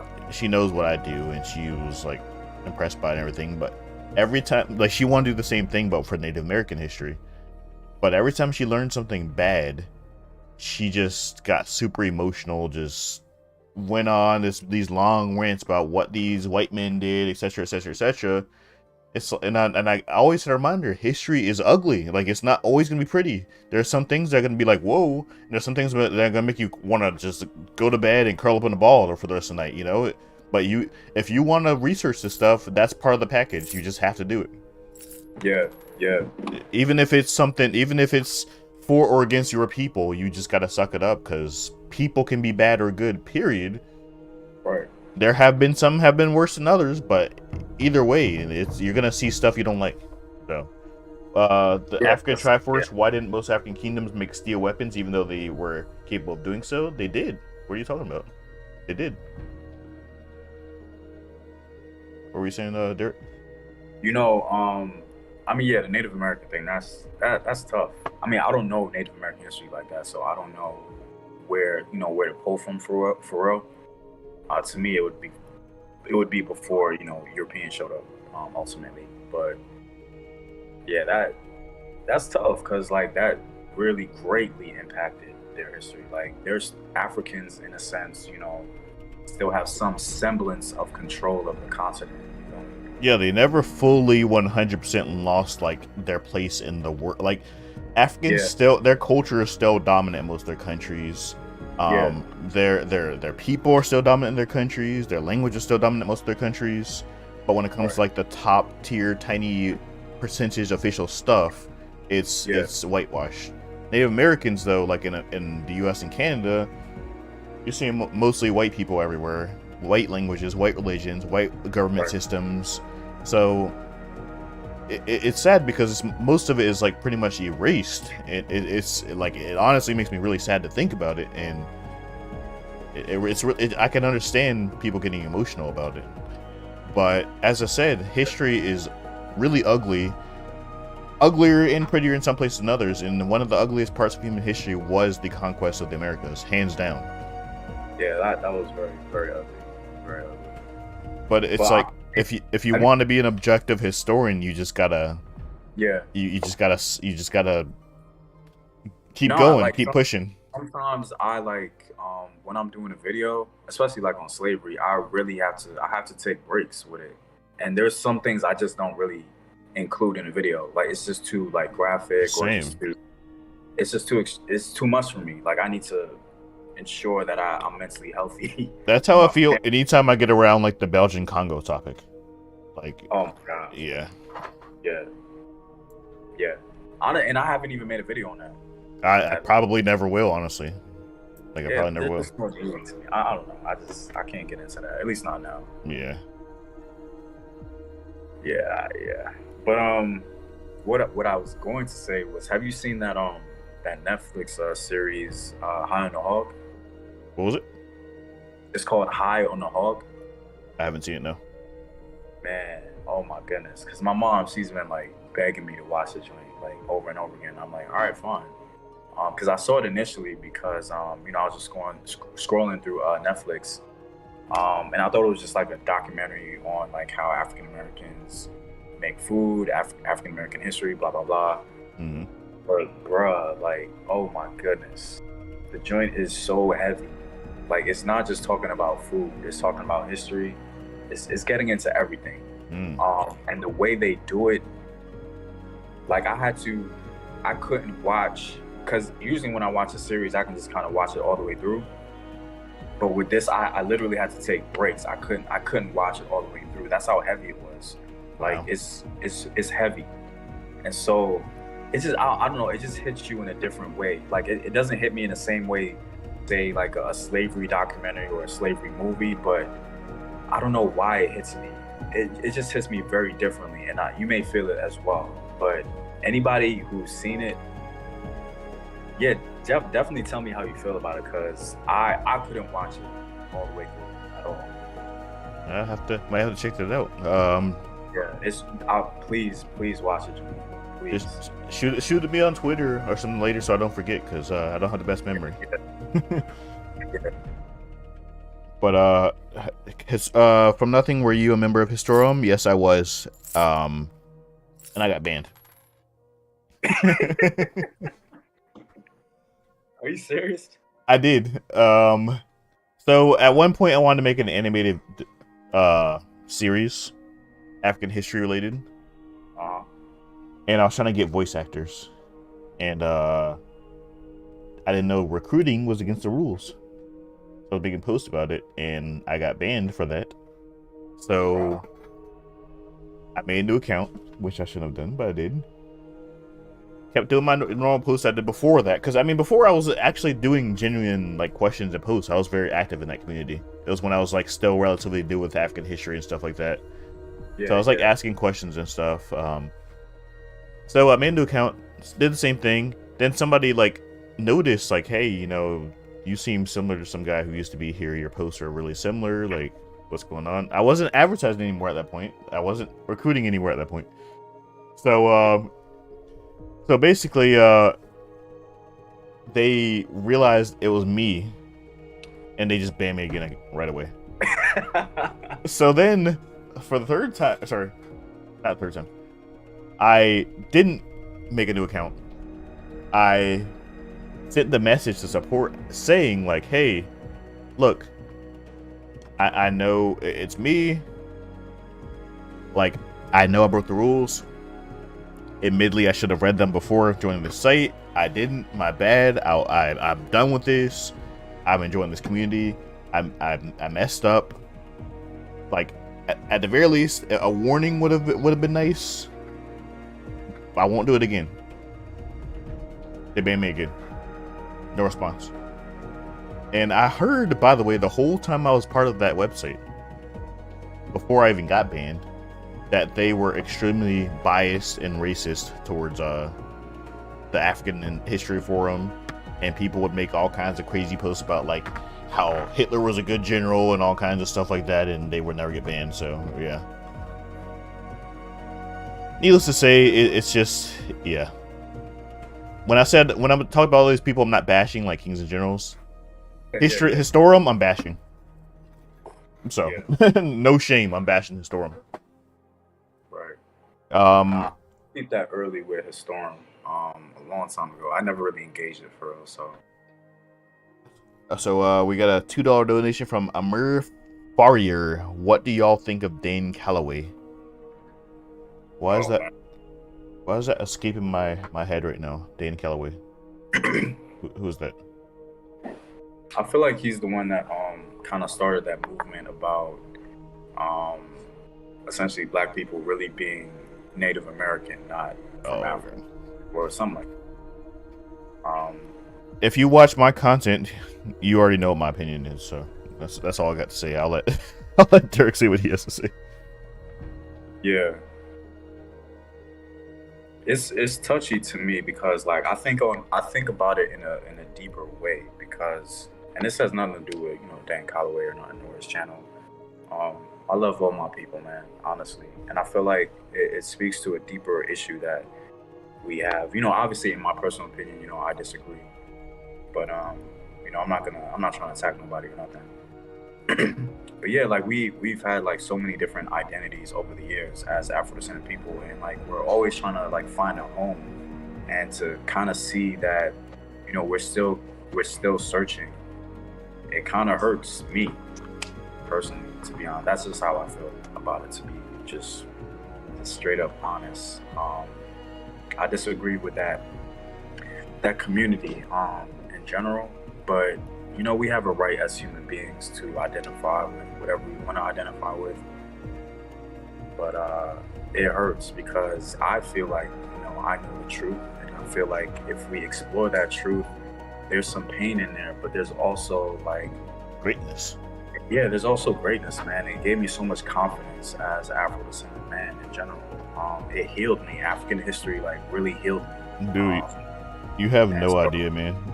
Yeah. It's like, I hate the word when people use the word woke. I hate it.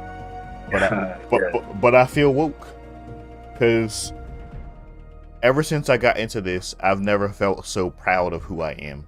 I always felt like I was trying to like conform or blend in or hide. Right. And now I'm just like, here I am, like like that's all I feel now. Yeah. And I see what you're saying, because it's like these people proclaiming like we founded the Olmecs, or we were already here because this white man wrote in his book, even though he was obviously probably watching guys who painted themselves black with charcoal or whatever. You know, Right. they use all this as basis that we were already here, we've did this stuff. They'll identify with hunter-gatherers in the woods before they identify with Africans, because Africa has so many negative connotations attached to it. Starving children and poverty and civil wars and stuff like that. And they're doing that because it's their way of escaping the reality of what the world thinks of us and our history. They do it because it's like, well, hey, here's a way out of this situation. We were the original Native Americans. Native Americans are more respected people than we are, therefore we were Native American. Like that's what I see. And it's like, honestly, a lot of them, they know that's not true. A lot of them, they know it's not true, so they just do it anyway, just to make themselves feel better. But some of them genuinely do believe that. And if you say otherwise, they get hostile, not because they're like assholes, but they just feel like if you're disagreeing, you're like, they're brainwashed by these creators, these content creators and so-called historians, saying otherwise, saying like it's a cover-up, it's a conspiracy. And as a people, as a whole, I'm not proud to say our people are more easily brainwashed by conspiracies, like the flat earthers and the anti-vaxxers and stuff like that. Disproportionately, there's a lot of us like that, because our government has not been the most trustworthy government throughout most of our history. So it's hard to, as a people collectively, to say like, hey, you should trust everything the government says. Right. But I think there's just better ways to go about it, though, than just believing whatever YouTube video you see posted on this random fringe topic that you never saw before. But unfortunately, those are ones that get the most views, get the most leverage, get the most beliefs.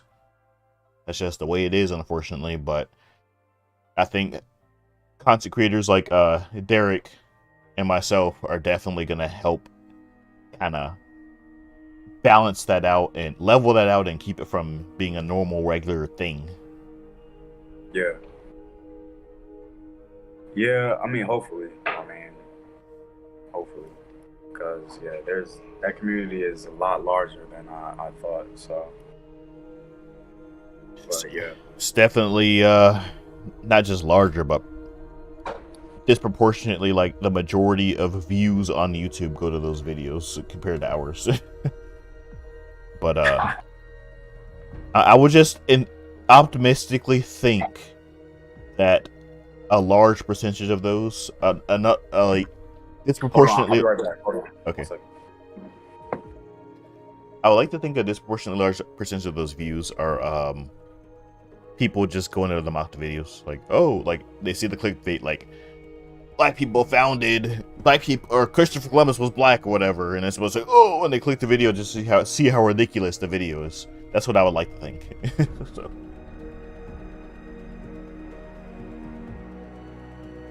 Africans are still on the way, and Eastern Europe is exactly the same. My thing is if we are what? Africa can never adopt one singular language. Be realistic. Yeah, Africa could definitely not adopt one singular language. I mean, they could, but it would be very difficult because there's so much ethnic diversity. Like, why are we adopting this language rather than that language? So that would definitely be tough, but they could adopt African languages rather than European languages for sure.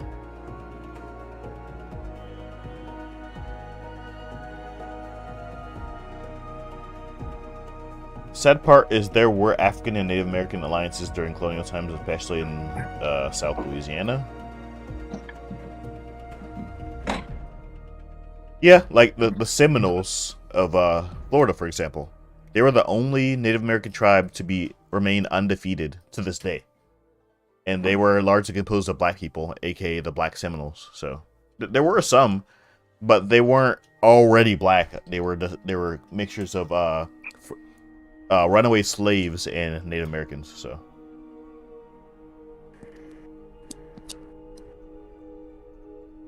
Oh, good, Derek. Yeah. My phone was dying, so I had to like charge it and stuff like that. Oh, no problem. Yeah. Let's see. Still open to Q&As, by the way. So, any questions you got? The floor is yours.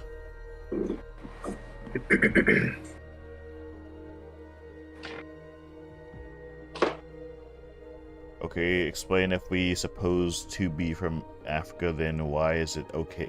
Why is it some of us are light-skinned? Because we're mixed with Europeans. That's why. The average African American is 73% European. That's why. It's a pretty simple answer. Also, even still, some Africans just are lighter skin. I mean, just like some white people have blonde hair. Even though most white people in the U.S. have brown hair, some have blonde hair. Most white people in the U.S. have brown eyes, some have blue eyes. This is shit. Like, you can go to a country like Nigeria and see a person my color, and then walk down the road and see a person the color of Michael Jordan. I mean, that's just how it works. You know, the Igbo thing always interested me though, because they're definitely like light skinned Igbos, like naturally. I wonder, where that kind of came from. I feel like, I mean, I haven't dug too deep into it, but I don't think there's really any, if any, admixture from non-African peoples with them. So I think, as I said, it's similar, like blonde hair versus red versus brown, huh? I said, yeah, there's none. Like, from what I've seen, like, Igbos are 100% Nigerian or African or whatever. Yeah, so it's probably no different than, like, finding somebody with, like, pasty pink skin with blonde hair and blue eyes, and then their brother is, like, brown hair, dark eyes, and gets a tan every time he wants to, Because even when you look at Giannis from the Bucks, him and his brothers, like, his brothers are dark or whatever.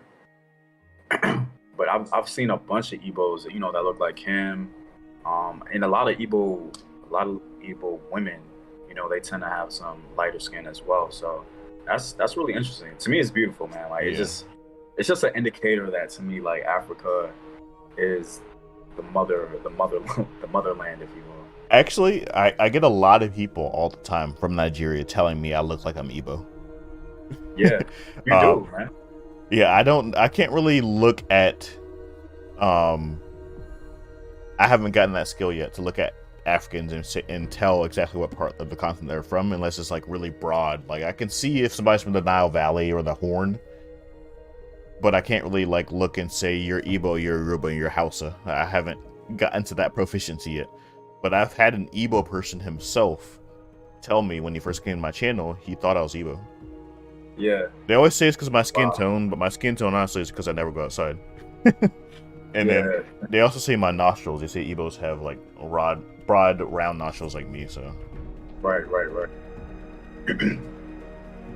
What do you think? If we got any Nigerians in the chat, put a thumbs up in the chat. I'm curious. Or actually, not even Nigerian. If we got any Africans who can identify, who feel confident identifying an Igbo, how about that? Put a thumbs up in the chat. The Xhosa have natural light skin, but the Xhosa are also from Southern Africa, and Southern Africans, yeah, they tend to have lighter skin too. And I think a lot of that is a lot of that has to do with admixture with the Khoi and the San people as well, because they have light skin too. Right.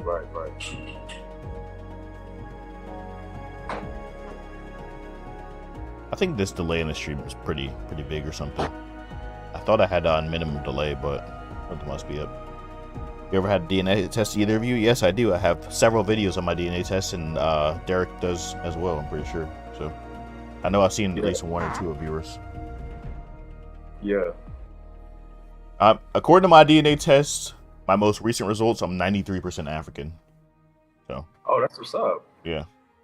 Mine was 92% African. So I'm more African than you, so you're invalid. So. Is DNA test accurate? I made a video on that too. Is DNA test? if we got any mods in the chat, somebody link him my video on how accurate the DNA test is? I made a whole video about that, and I broke it down pretty well. I don't think you really have any questions if you watch that one. So, what were you saying? Oh, sorry, I feel like I cut you off. Oh, that's low key racist. What? You might say our Bantu people, the original colonizers. A lot of white supremacists are trying to, especially in that area, trying to advance that narrative. I've heard. See, I did make a video that kind of somewhat hinted at that technicality. Oh, really? Because they did technically. There's not enough evidence for that, bro. There just isn't. But go ahead. I'm actually interested to hear your perspective. Well, the Bantu expansion, it happened. It did. But the fact whether it was all 100% violent, is debatable. But also, the fact that they set up colonies that had a mother colony up in like Central West Africa is pretty much non-existent. They like migrated down there and stayed there. It wasn't like we are serving the crown of the kingdom of Benin. You know, that didn't really. There's no evidence for that. So that's what makes it different. See, my definition, like, if you want to on just on the basic definition of a colonizer, I guess you can advance that idea. But to say that they are colonizers in the same way the Europeans colonized, the Americas, I would definitely say no. I think there was definitely some violence between the Bantu populations and the original people there, like most likely the Khoisan and stuff like that, like skirmishes, if you will. But for the most part, in my personal opinion, from what I've seen, they interacted with each other, intermarried with each other, and that's why even we're talking about it right now. The Xhosa people, yeah, I probably like destroyed that. I don't even try to say Xhosa. I never even try. Yeah. People call me a coward, but I don't care. Like, I'm not gonna embarrass myself like that. I tried. But yeah, they first of all, they exist, and the Khoisan still exists today. There was some intermarriage there. There was some interaction. There was some cultural exchange, if you will. It wasn't all violent coming in with the sword. Definitely not. I don't think so. So yeah. There's actual genetic evidence of the kings at Mapungubwe, I think, if not earlier burials that show that some of the rulers were actually Khoi and San. Exactly. Yeah, so to me, there's just not enough to say that they were colonizers in the same way Europeans were colonizers. Yeah, definitely not in the same way, but they still did colonize. Because the thing is, if you say for example, we talk about like colonizing the moon or colonizing Mars. There's nobody there to colonize, so you can still colonize a place without necessarily violently taking over another people. So, exactly. It's a very broad term. We use colonizer and colonialism in a way that specifically implies that one foreign power took over another land in the name of that foreign power, but that's what makes the definition confusing to some people. Right. Yeah, man, I gotta go soon, guys. But definitely, keep asking questions and we can keep having dialogue. All right, how about we cut it at like 3:10? What do you think? Yeah, that's perfect. Awesome. Okay. So what question did I miss? From the thing home team, excluding West African vaccination and Banyoro Caesarean section, what other indigenous African medical practices do you find impressive? I know there's cataract surgery practiced in West Africa. Yeah, that's pretty dope. Yeah, there's also the smallpox inoculation. I made a whole video on it during Black History Month, by the way. I'll show you my scar right now. This thing right here that we still get to this day in multiple parts of the world and in the army. Basically putting a small amount of smallpox into the skin, because the skin is better at fighting off the smallpox disease than the respiratory system, which is usually how you get it. So your body fights it off through the skin, builds antibodies, and then you're protected for life from the disease. We still get that in the army when we go overseas, but most Americans don't get it, period, because we don't really have to deal with it anymore. that was taught to Americans by a West African slave named Wenzemis. That's definitely a big one that we never really talk about, of course. Mhm.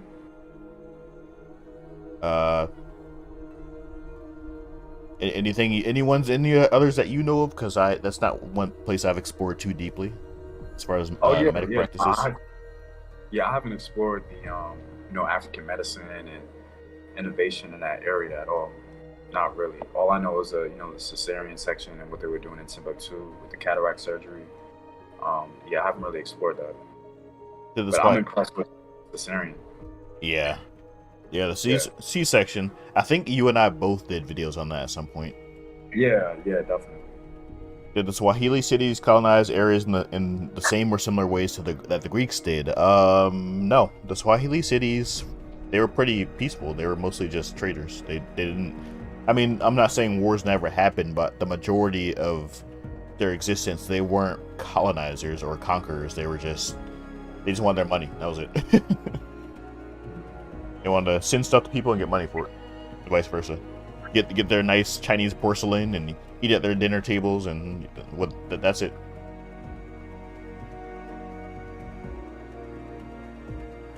See any questions you had in mind, Derek, that I missed?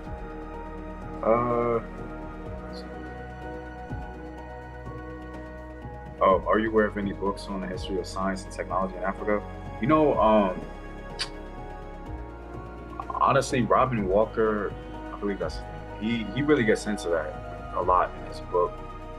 When we ruled, I think it's a really good book, man. I really like it. The way he simplifies Africa, the categories he has for discussion in his book, I think is great. So that is where I would point people to when it comes to that specific topic, science and technology. There was actually a book that I own actually called West African Science and Technology, I think. I've had it for a while and I haven't looked at it in a while, so don't judge me if I don't remember the title, but I'm pretty sure it was like Science and Technology in West Africa or something like that. That's a good source, like specifically use those words, science and technology. So yeah. Jabara Derek, didn't the Swahili establish outposts in the Madagascar? I don't know if the Swahili specifically did, but I know part of the Indian Ocean Trade Network did include Madagascar. Yeah, I don't know if they did that. I don't think they did. Yeah, my personal opinion. I haven't seen anything like that. Yeah, but definitely they were part of that network. They definitely would have had goods and trades and possibly people from those respective regions in and out of Madagascar. So. Oh man, if you had to recommend one historical component of our history that is not currently taught in schools, what would that be? That's a great question, Anthony. Oh man, I actually did a video on that. 10 things that we should teach in our school, something like that. And it was kind of like a fantasy list. I really think we should put the history, Moorish history, in its proper context. There is value for people of African descent in Moorish history. By the way, any mods here, if you don't mind, some of the videos we mentioned, if you don't mind linking them, that would help out a lot. Right. I think Moorish history needs to be taught in its context, like, the conscripted soldiers from, the southern regions of Africa, like Mali, Senegal, wherever they came from, who actually went out and did a lot of the heavy lifting, were the backbone of Moorish supremacy, if you will. They helped in establishing the intellectual discovery of Europe, ultimately, because kind of bringing them out of the dark ages, because the Arabs really reintroduced those books, I believe, like from the Greeks and stuff like that. So it kind of like sparked a sort of a mini intellectual revolution and advanced Europe in that way. And then that translated back to the Americas. So if you teach it in that context, you teach that involvement or that flow of history. I think that's cool to do that. And that's not really taught, I don't think. I've never seen that. It's named after a man who didn't even wasn't even born to it. He had nothing to do with the C-section, but it's named after him. Julius Caesar, you know, like it's named after him, but it had nothing to do with him. So why don't we call him like the Bonurian section, you know? So stuff like that. Right. I linked Derek's video about the top 10 things we should teach our children in school, by the way. So. Oh, nice. Appreciate that, man. No problem. Yeah, that's one of my favorite videos that I've done. It was just kind of fun to do. So yeah, and one of the reasons why I started this channel, or my channel, was because when I was in college, I was studying the history of England. And like my professor pulled out this huge map, and it was relatively accurate because Africa was just so huge. I was like, man, and like we were talking about this small little island, in Great Britain or whatever, which was cool. I enjoyed the course, but I was just like, man, what was going on in Africa during that time? And then that was the first home team spark, if you will. I did like that series you made, though. I'm not sure if you're still going on with that or planning to continue that, though. Like, what were Africans doing during this time? Like, what were Africans doing during the Mongol? Yeah. And it seems like you were getting a lot of views with that series too. And that was pretty good. Yeah, with some of them, yeah. Akin said, any updated thoughts on Africans selling each other? We answered that question before. Any updated thoughts on Africans selling each other? You got a question for you as well, Derek. Where? Looks like it says, I gotta scroll up now. It says, okay, I lost it.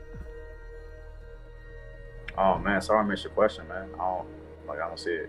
I think Africa is with me. Wow. Oh wait, no, sorry, it was both of us. From Nothing in Home Team History, have you heard of pre-colonial African material culture combating stereotypes of technological backwardness? It sounds familiar, but I can't remember off the top of my head. But that title sounds like it's something I've like skimmed through before, but not actually like sat down and like looked at the whole thing.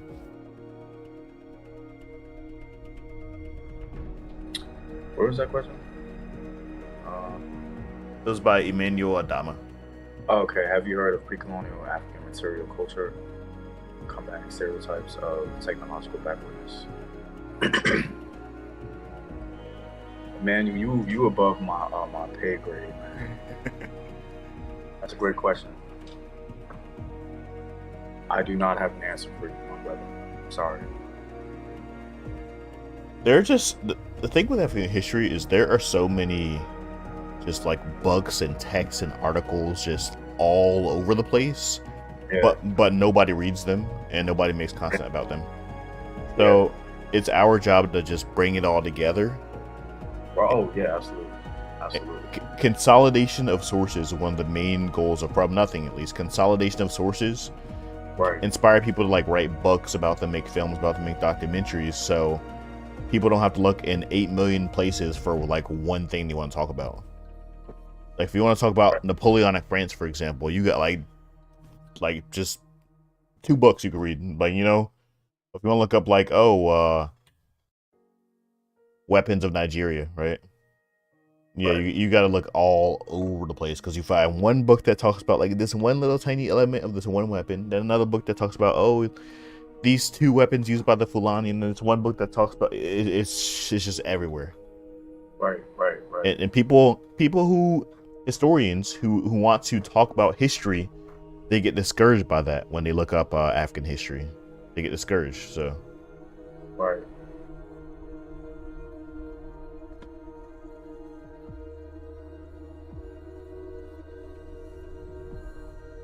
We missed any questions? Feel free to repost your questions if we missed them, by the way.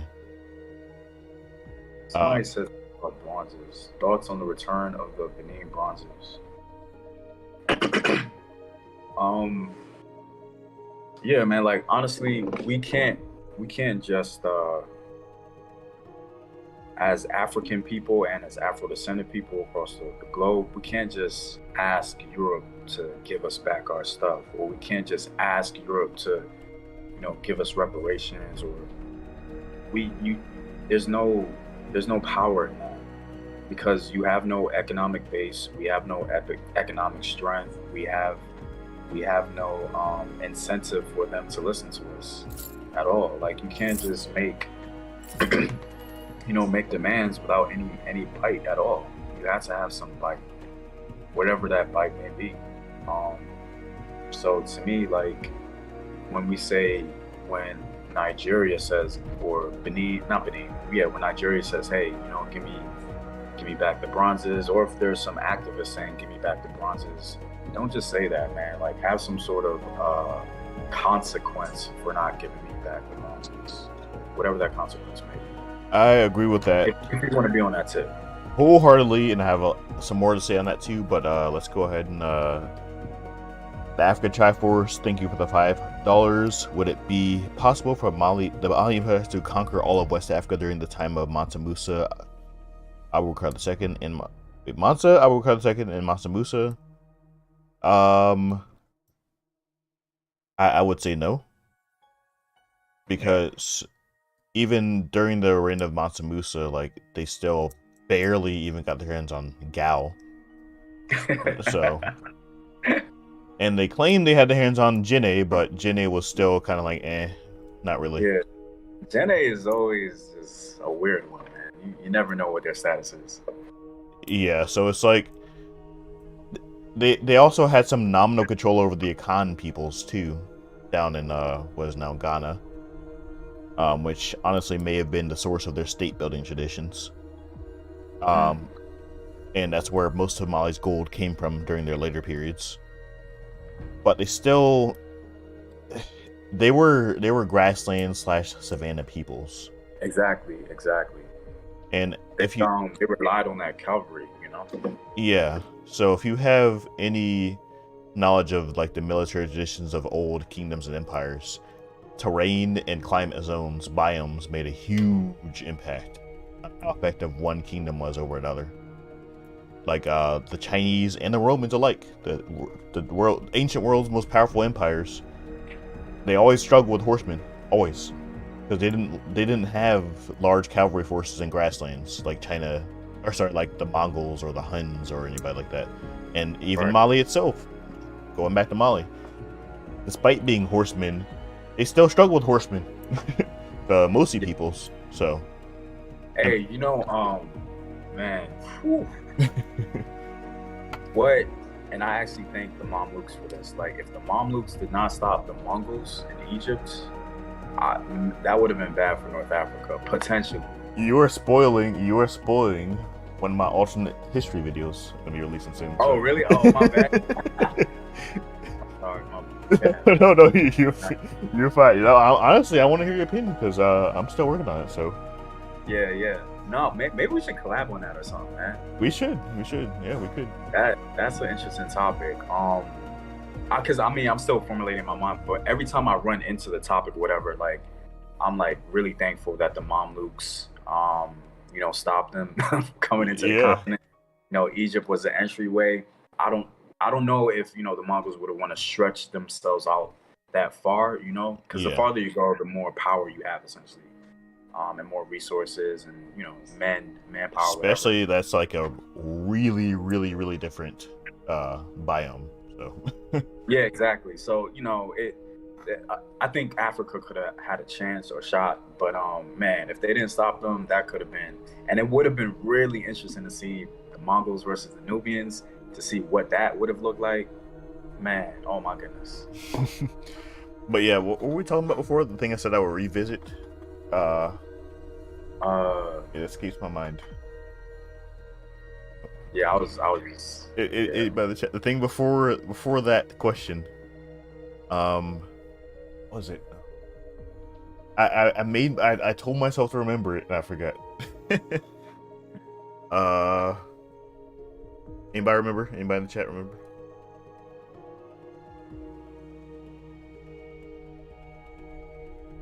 Yeah. Kabari, why didn't West Africans try to conquer North Africa? Because it was a desert. Like, unless you're talking about like the Mediterranean, desert is still the answer. Desert got in the way of a lot of things. Even the Moroccans struggled to conquer Songhai because they had to cross the desert. It took them months. they tried conquering Shanghai before, but nobody wanted to do it because of the desert. Yeah. Even the Askew's advisors, they were just like that wouldn't happen. They can't even cross the desert. They thought it was impossible.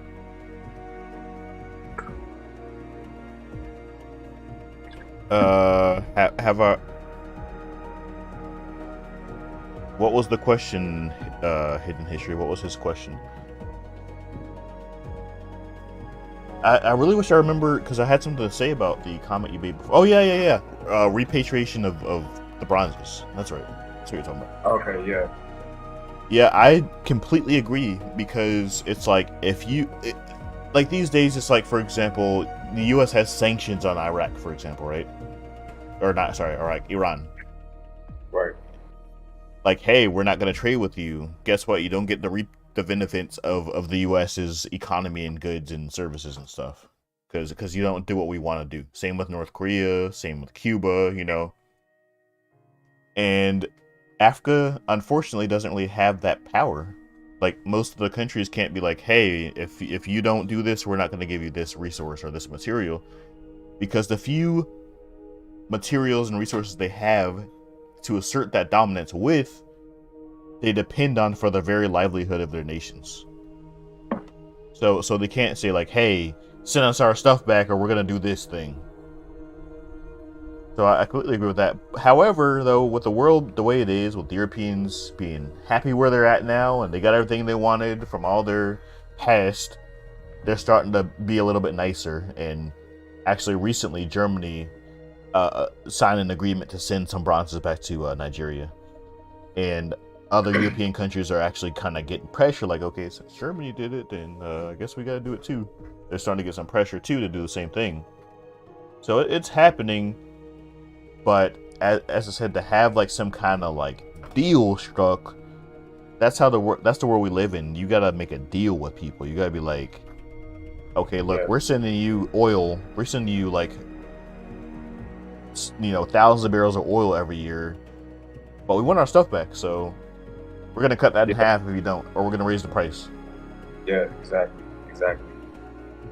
Unfortunately, this world isn't built off of nice, man. Like, men all across the globe fought blood, sweat, and tears to build the borders you see today.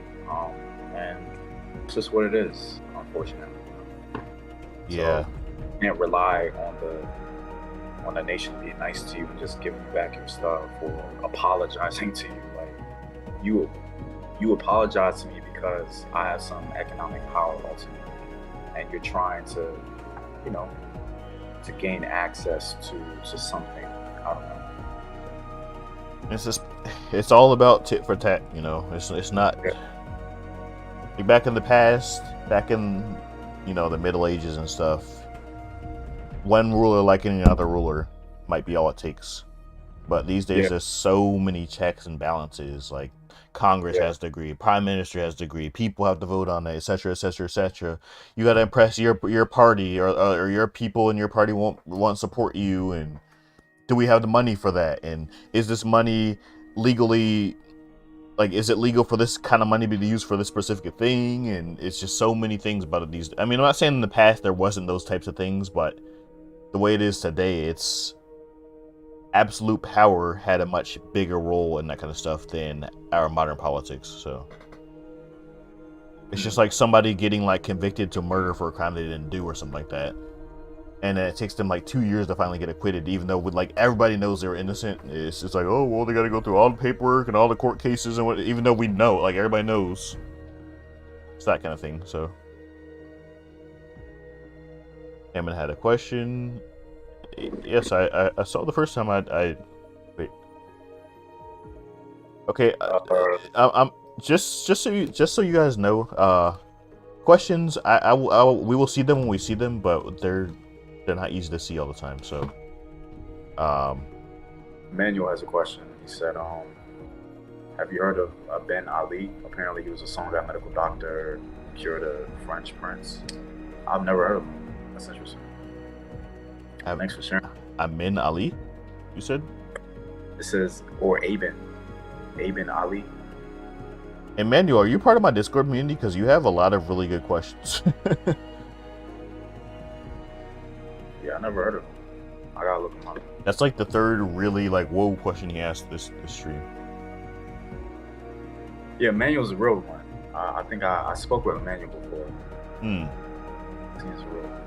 Emma's question was, if someone would do a tasteful fantasy African race, like full of dragons, full of fantasy, could they use good monsters, such beasts as wizards, as allies? As allies? As in like they ride a dragon, like Daenerys Targaryen from Game of Thrones? I'm sure there's some. I mean, every human folklore and legend has had favorable things to say about beasts and animals in some respect. So I'm sure there are some, but again, outside of my area of expertise, I only have surface level knowledge of African fantasy. So yeah, I can't stay much longer, but I can attempt to. I did say 310. I'm sorry. No, I feel good. Nah, I'm definitely enjoying it, but I gotta go soon. It says, what do you think of East Africans being mixed? You gotta be a little more specific though. All East Africans aren't mixed, so I don't know what you're talking about there. Horners are definitely. I wouldn't even call them mixed. I would call them a gradient. Like like they interacted a lot just with Eurasia throughout the past, but I don't think they're like I think they're great. They're fairly homogenous. They're like a gradient of Eurasians and Africans. And then there's a difference between like being mixed and having like admixture. Yeah. In my personal opinion. So I would say, some East Africans definitely have admixture because of history alone. But yeah. Like the Swahili people, some communities in Swahili, they still have significant portions of like Persian and Arab in their DNA. Yeah. But would you consider Uganda to be like East Africa? Yeah, I mean, usually it's put in that category, like the East African Great Lakes, for example. Yeah, I wouldn't say Ugandans are, mixed or even have admixture for real. So I would assume he meant like coastal East Africans. Okay. Like Kenya and Somalia, places like that. To me, that this is and this is just my personal opinion, guys. This is not something I read and a scholar feels this way. So I want to preface that. But it gets complicated for me because when Africans first left Africa, they went into the Middle East, I'm assuming, or what we consider the Middle East, and then some of them came back, I believe. And so to me, and I think I've said this before, to call those Africans that came back and I guess interacted with the Africans that never left, to call them mixed or having admixture, that's difficult for me. I agree that. Yeah. I'm listening. Go ahead. I guess there's a technicality there. If you left, you went to the Middle East, and then you went to you went to Asia, then you went to Europe, then you went somewhere else or whatever, then you went to the Americas. There's okay, fine, cool. Y'all are a separate group of people, if you will. But the ones that left and stayed, you can I guess separate them. I don't like saying that, but whatever. But the ones that left and came back, who the people that we may call the Somalis or the Ethiopians or some of the people along the Horn in general, Djibouti, those areas, to call them not African or being mixed or whatever, I don't know if that's fair, to be honest, in my personal opinion. I wouldn't say that. I don't consider them mixed. I consider them Black Africans, period. Yeah. That's just... When you go back to ancient, deep into prehistory, I agree, because it's calling somebody mixed is a very modern thing. It's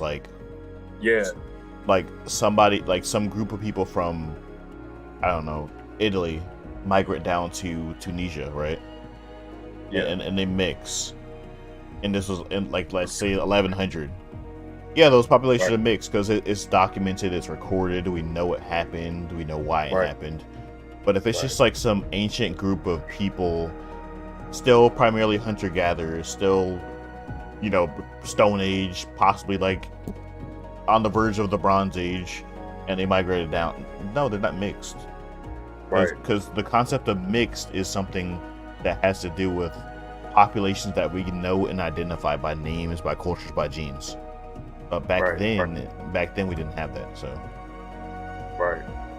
I think Yeah. that's where it confused a lot of people. They say, "Oh yeah, everybody in the world was black at one point." It's like, yeah, they were black, but Yeah. doesn't mean they were Yoruba. Like, Yeah. they might have been my color, but they weren't like Yoruba or speaking Fulani or Right. Right. And there's layers to it because you do have that recent history of interaction between, I guess, the Middle East and the Horn and stuff like that. And there is that admixture there. But I think at the core, we're really trying to get people who ask that question are trying to get to the why do they look different? Or is longer curly hair not African? Is alkaline noses not African? And in my personal opinion, those are African characteristics. They existed on the continent just as long as the rounded skull, flat nose, full lips, whatever you want to call it. In my personal opinion, and again, this is my personal opinion. This is not what scholars say, or nothing like that. But in my personal opinion, I believe those characteristics always existed on the continent. Just like the Khoisan, if you look at their light skin, their peppercorn hair, I wouldn't say that's a Eurasian trait. Like I don't know. I mean, The I don't know, African man. continent is the progenitor of all human beings. Yeah, Therefore, exactly. every feature of the human race can be found indigenous to the African continent. The aquiline Yeah, noses, I the think so. epicanthal folds on the eyes, straight hair, curly hair, dark hair, even light hair. I mean, that's a gene that had to be really, really refined to get to the point where it's like blonde and stuff. Like, it did change as it got out, but it was still there. It was still written into our genetic code on the African continent. So it can and does, to this day, still does manifest itself in some populations in Africa. So, but Yeah, all in all, you're going to find the epicanthic folds, the full lips, the thin lips, the flat noses, the aquiline noses, the high cheekbones, low cheekbones, the big jaws, all that. You're going to find that on the African continent, indigenously. I think so. Yeah. I think so. Yeah, man. With that being said, I gotta head out. All right. It's always nice to have you here, Derek. Appreciate you being here. It was a great discussion. Hopefully we can do it again sometime. We will, absolutely, man. And I love your audience, man. Got a very intelligent audience here, man. Like great questions from you guys. Definitely appreciate the dialogue. Hey, I'm sure a good percentage of this audience is yours too. So or overlap, one of the two. Yeah, I hear you. But all right, guys. Thanks for everything. All right. Thanks for joining us. Have a good night. You too. Peace. Peace.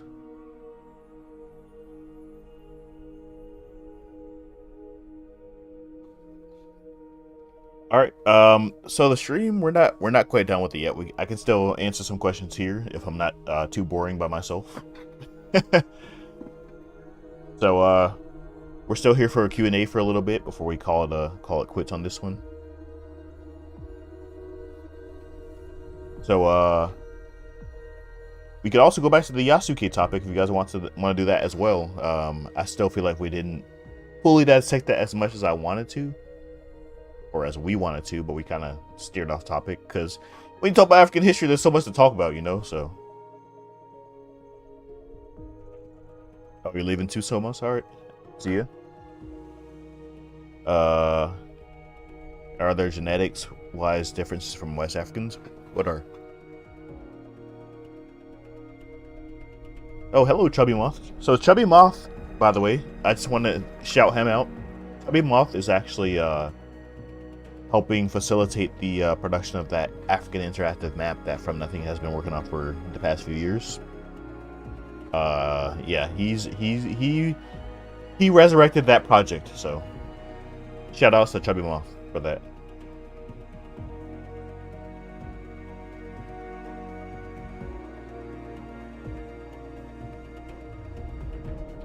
Should we move away from what, Elijah?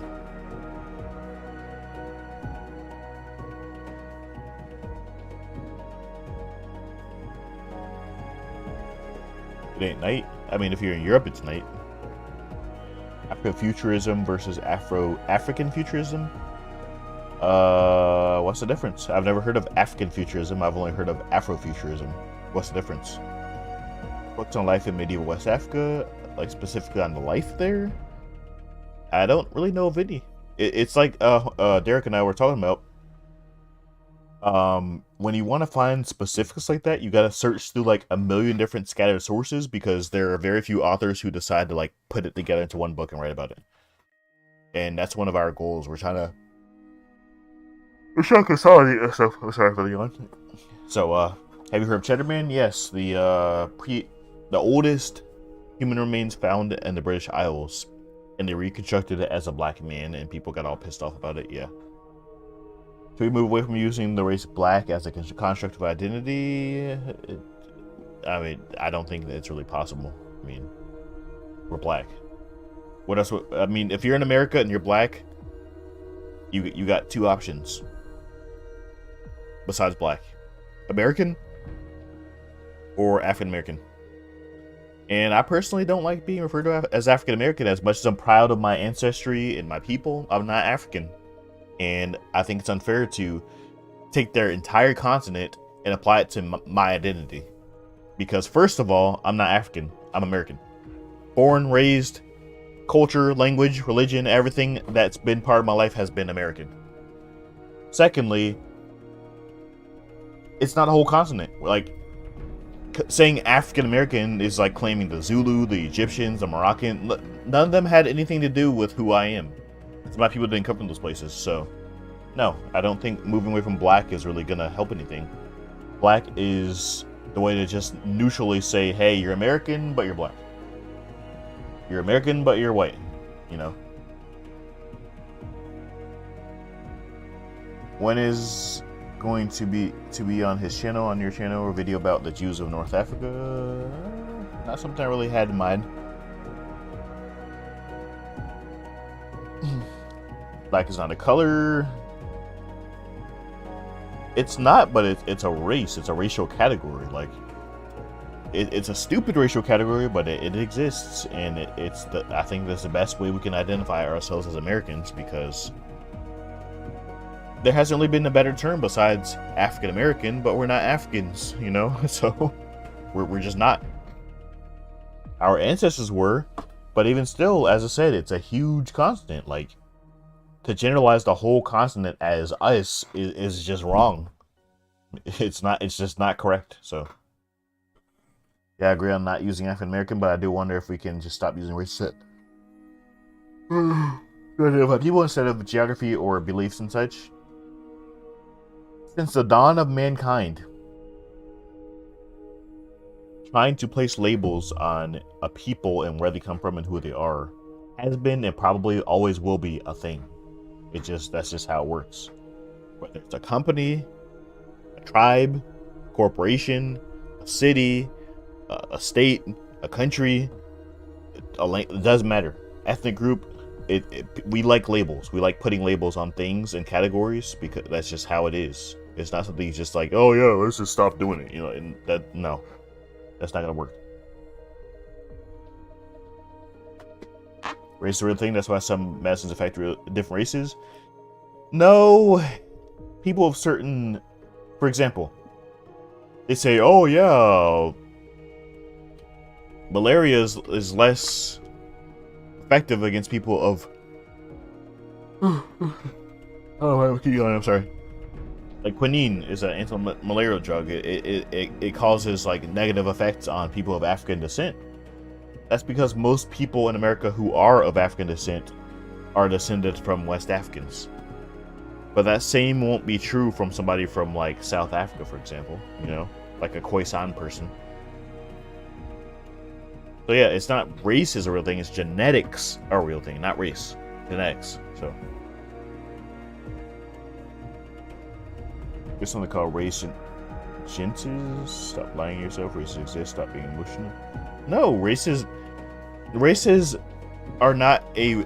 For example, there are people down in the Sentinelese Islands who look like me. Their skin looks like mine, their nose looks like mine, their hair looks like mine, but guess what? They're not. They're more related to a white man. They're more related to Donald Trump than they are to me. They will die. If I cough on them, they'll probably die. You know? They have no resistance to malaria, you know? So physically looking at somebody and saying, hey, this person belongs to this race, it can be, it's a guideline, but it's not an absolute. So it's not being emotional. It's just, it's a blurry area. Like, human genes are more complex than just simply saying, oh, you're black and you're white. It's like, no, I'm actually from India. What are you talking about? Or it doesn't work that way.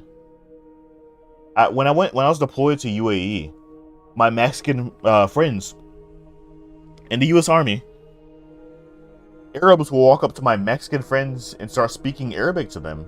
They'd be like, you know, like, because they were Mexicans, and they apologized, saying, "Oh, sorry, I thought you were from here, you were local. I thought, I was wondering how you got into the U.S. Army."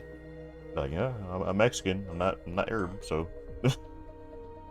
Like physical features will only get you so far when determining what race somebody is.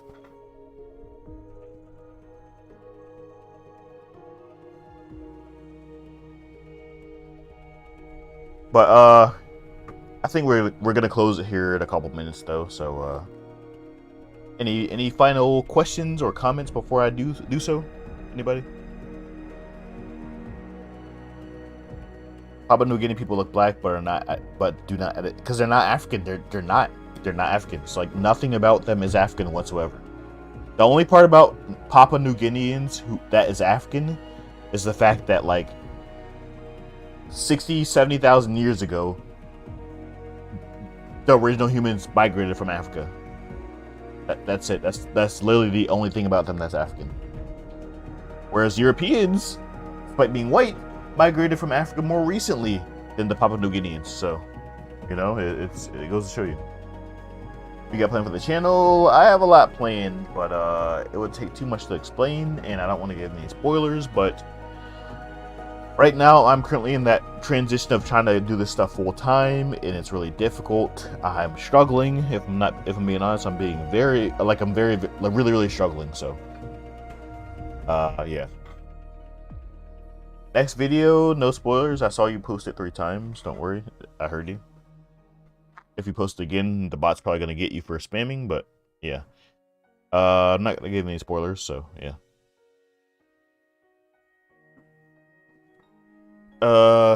Wasn't there a large migration to southern Africa from West or Central Africa in the 1500s? Not that I know of. No.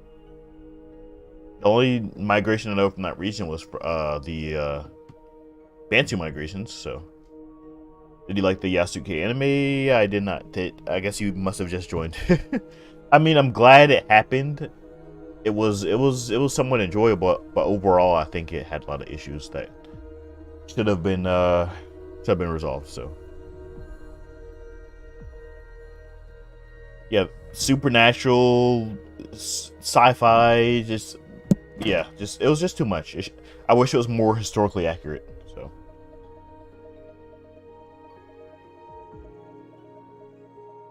anyway, I think we should probably call it at this point. It's a good stream. Always happy to have Derek here, participating and interacting with you guys. As he said before, United Front, you know, us African diaspora, African historians need to be together, and everybody else here included. It's nice to just talk about all this stuff and just bring awareness, bring some hype, bring some inspiration, some motivation. Like, we need to create our own media on this stuff. We need to talk about it, educate ourselves and other people on it. It's always nice to have this. Derek and I will for sure be doing more of these. If you guys enjoy the stream, be sure to like it right now. Like right now, if you haven't liked it already, click the like button, please. At the very least, you don't have to say a word. Actually, you don't even have to click the like button. But if you enjoyed it, genuinely enjoyed it, click that like button. It'll help out the stream, help out the algorithm, help us build the African history community more than what we've already done. We want to get it to the point where it's big. So all your likes, all your comments, all your everything will support it. Share the VOD with your friends, your family. And on behalf of Derek, we really appreciate everybody here coming out to support us and watch us and interact with us. And we'll be doing it again some other time for sure. So everybody have a good the rest of your day or evening, depending on what part of the world you're from. I'll see you next time.